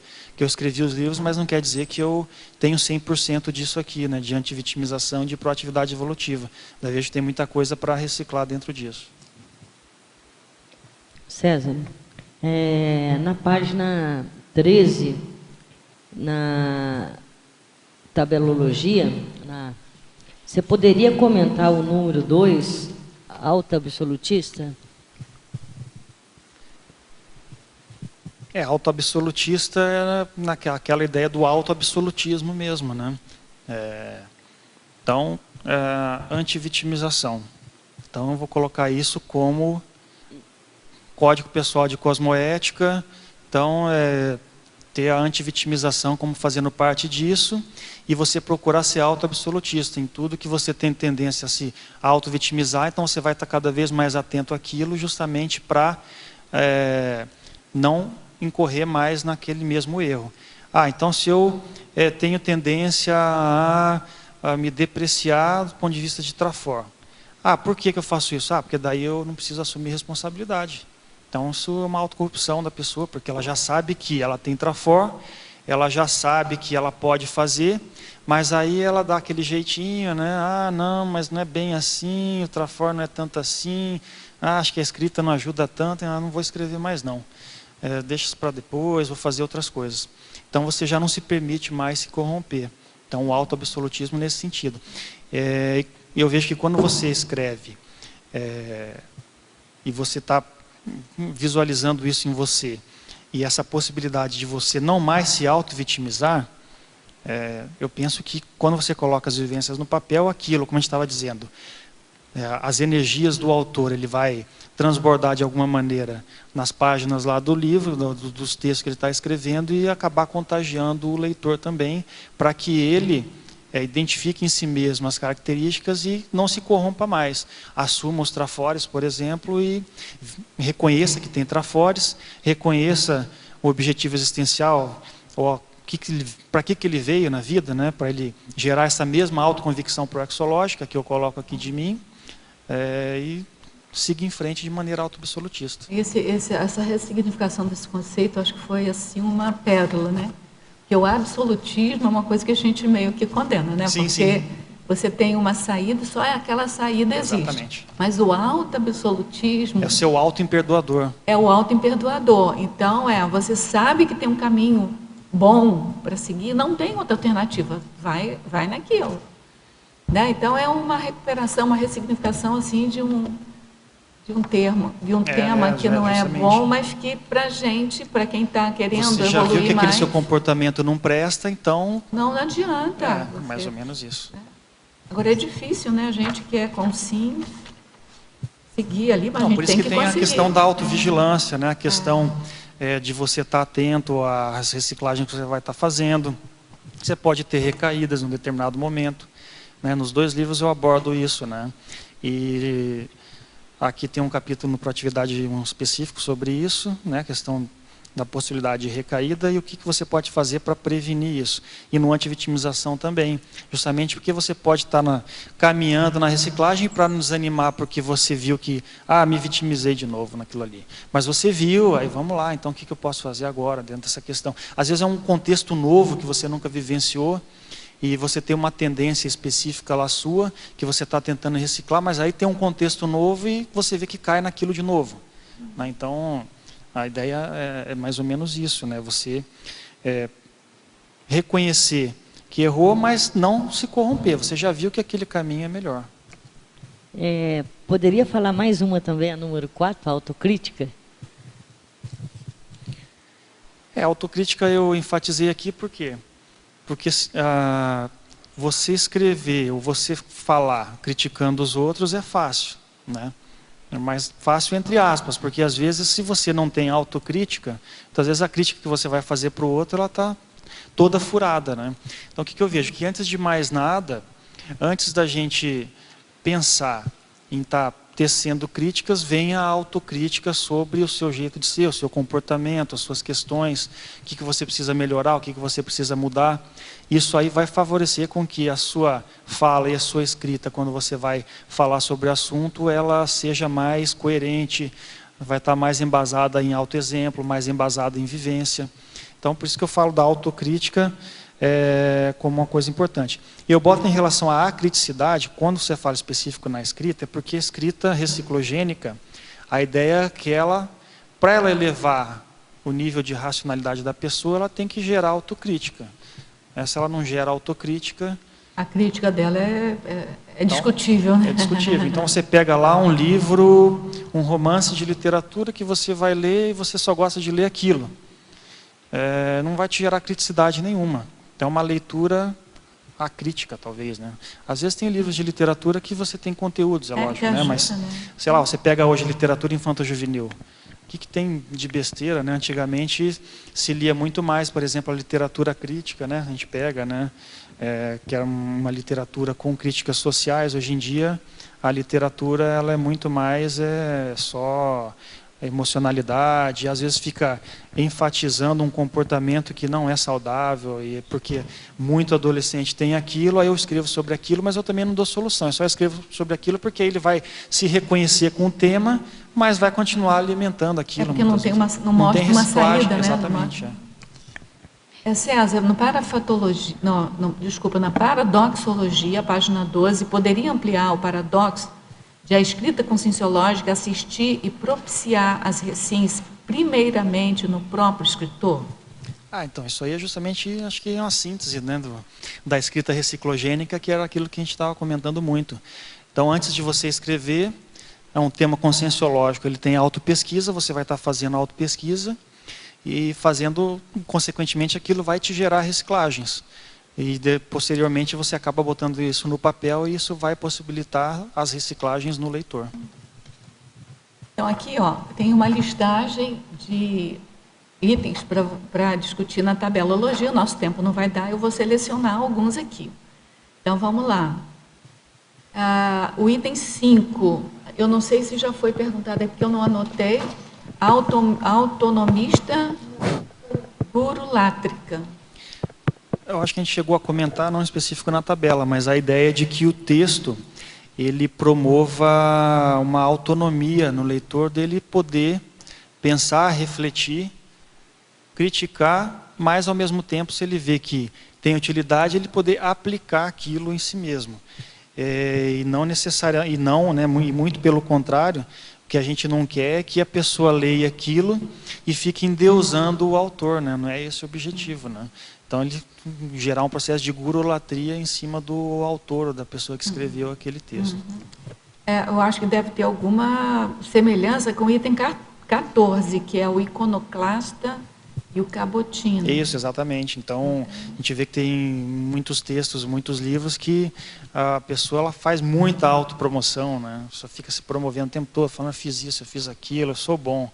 Né? E a ideia da pessoa é muito mais aparecer do que assistir. E iconoclasta nesse sentido, né? De você não vai... porque o que eu vejo? Que a escrita conscienciológica, ela não objetiva ao autor ele atingir uma fama, né? Mas ela objetiva ou ser reconhecido, mas muito pelo contrário, o objetivo principal é a assistência, a interassistência que o livro pode promover. Então eu vejo que esses dois itens têm a ver com isso, apesar que o Gurulátrica, se você pega os livros dentro da linha religiosa, eles têm muito essa questão de enfatizar a gurulatria, né? Então, que é já algo que a gente já não vai ter, não é a nossa ideia. A nossa ideia é sempre o princípio da descrença. Tenha suas experiências, aplique as técnicas, veja se tem lógica. Você pode pegar as técnicas e levar...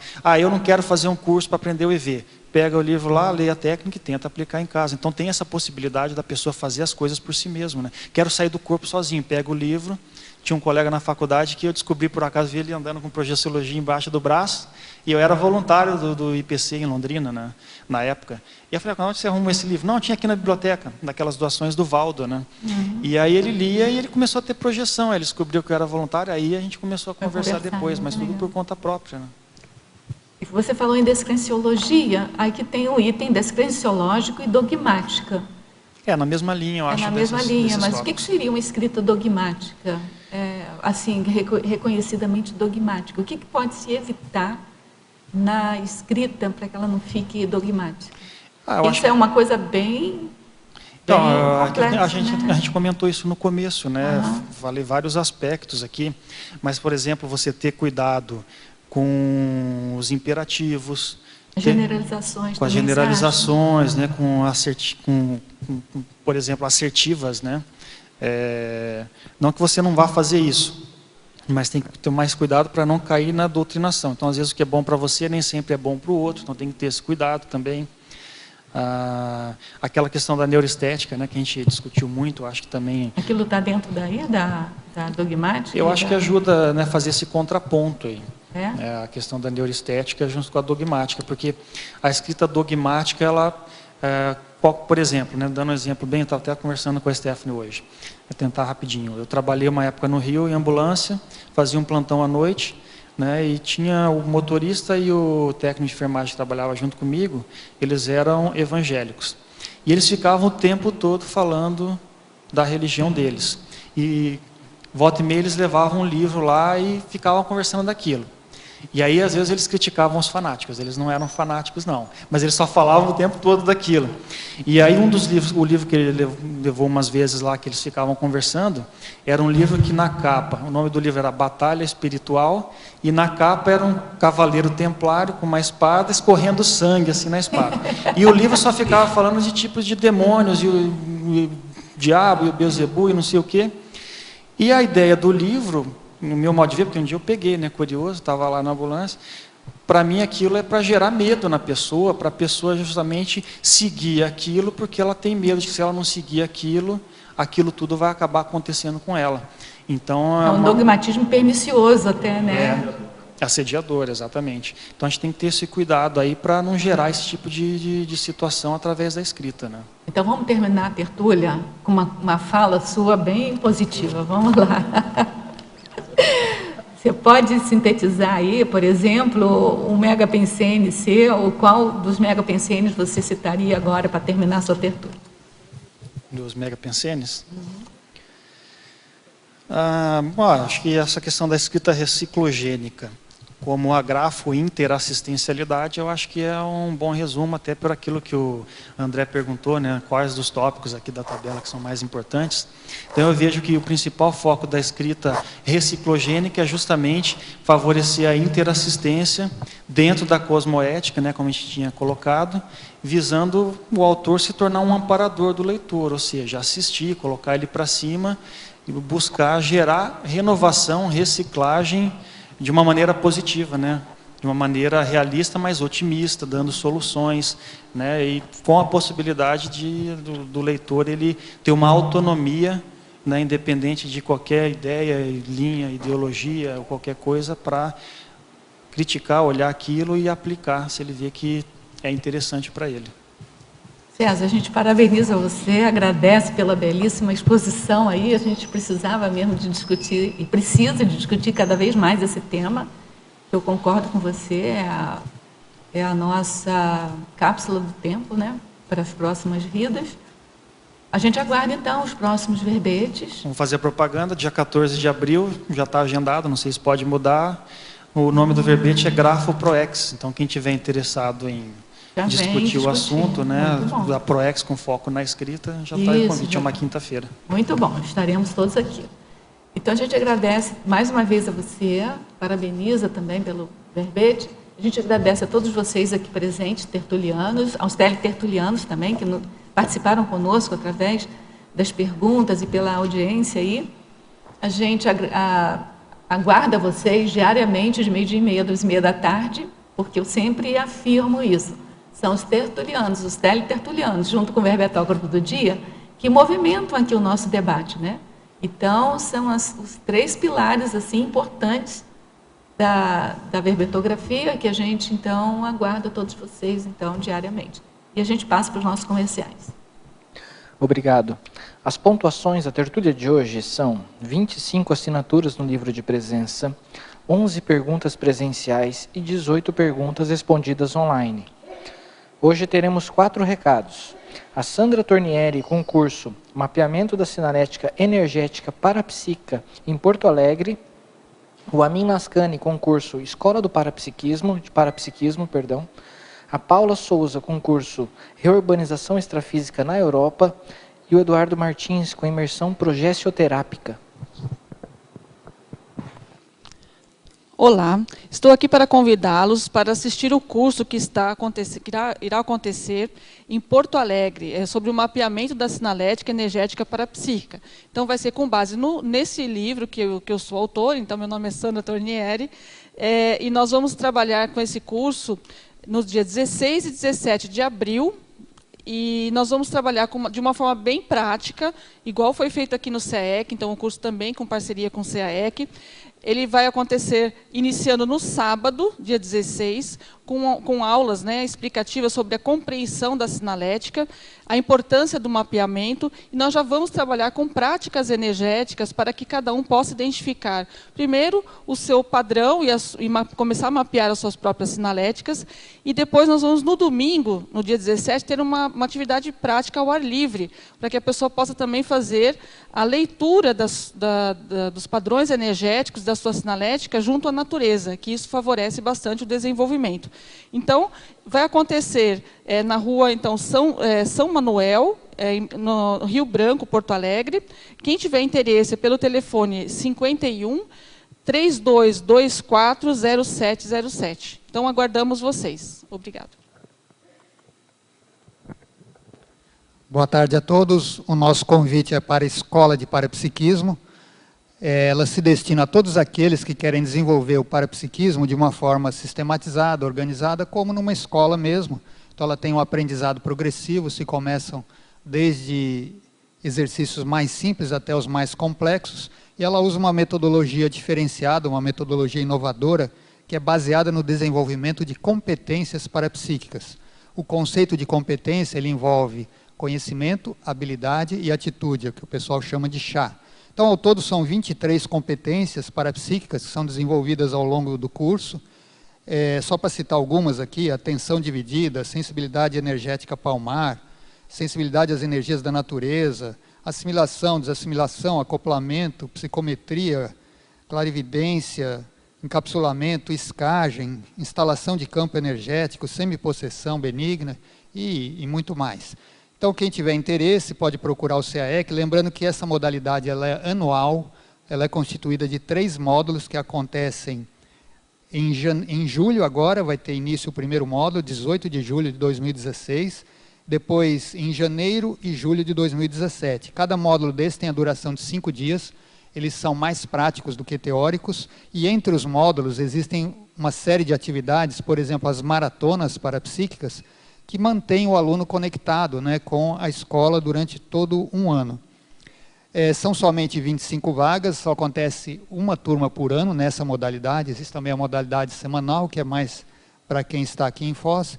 Então, quem tiver mais interesse é só procurar a recepção do CAEC, o telefone 45 3525 2652. Obrigado a todos. Boa tarde. Eu gostaria de convidá-los para o curso Reurbanização Extrafísica na Europa. É um curso que está sendo realizado pelo Colégio Invisível da Para-Reurbanologia, em parceria e com o apoio do CAEC, e vai ser realizado no próximo fim de semana, no dia 9 e 10 de abril, aqui no auditório do CAEC. Esse curso vai ser ministrado por professores da Alemanha, a Anne-Catherine e Regina, junto com Eduardo Vicenzi, que são pesquisadores da Conscienciologia na Europa, e que vão nos dizer um pouco do que está sendo, o que há de mais avançado e atualizado de reurbanização extrafísica na Europa. Como, por exemplo, a situação dos refugiados, o holocarma das nações, e como a paradiplomacia ela pode estar dentro do contexto da reurbanização extrafísica. Vamos ter o curso no sábado à tarde, a partir das 14h30, e no final desse dia vamos ter uma dinâmica parapsíquica com o professor Luiz Gonçalves. E depois o curso vai se estender durante todo o domingo, onde vão ter também algumas dinâmicas de grupo, onde vamos trazer cosmogramas e onde vamos debater e discutir a questão de todas as ações que estão sendo implementadas na Europa. A gente conta com vocês, e se vocês quiserem se inscrever ou mais informações, podem contactar o CAEC, o número é 45 3525 2652, ou então pelo e-mail caec@caec.org. Lembrando que esse curso vai ser presencial, mas ele também vai ser transmitido online, de maneira que várias pessoas já têm interesse na Europa em participar e já se inscreveram, e você, tertuliano e teletertuliano, que quiser participar, estão todos convidados. Boa tarde. Olá, pessoal, boa tarde. Eu vim convidar vocês para o curso Imersão Progessoterápica, que é um curso da OIC, da Organização Internacional de Consciência e Terapia. Esse curso ocorrerá nos dias 2, 3 e 4 de setembro de 2016. Para quem não conhece, o Imersão Progessoterápica é um curso de campo, um curso multidimensional, com campo multidimensional, com várias técnicas consciencioterápicas. E o grande diferencial é a questão da energização, feita por 4 consciencioterapeutas, e uma conversa, que podemos dizer assim, do aluno com a equipe extrafísica, diretamente através do EPICOM. Tá? Então, o aluno ele recebe uma energização potente, né, para as demandas dele, para as questões intraconscienciais, e vai para uma conversa, né, vai receber um atendimento direto da equipe extrafísica através do EPICOM. São 4 técnicas, praticamente, que ocorrem durante o curso, né, a autoprogessoterapia, então é uma terapia holossomática, uma terapia realizada no energossoma, no psicossoma, levando em conta as questões ideativas, mental-somáticas e também somáticas, a projeção energética, feita pelos consciencioterapeutas, o acoplamento energético, realizado com o EPICOM, e os debates consciencioterápicos que ocorrem nos campos da tarde. Né? Então, existe uma promoção da OIC, os primeiros 15 inscritos recebem um desconto de 20%, pagaria R$ 850, dá para parcelar esse valor também. O curso será em setembro, as inscrições na OIC podem ser feitas pelo 3025-1404, o código 45. Até lá. Obrigado.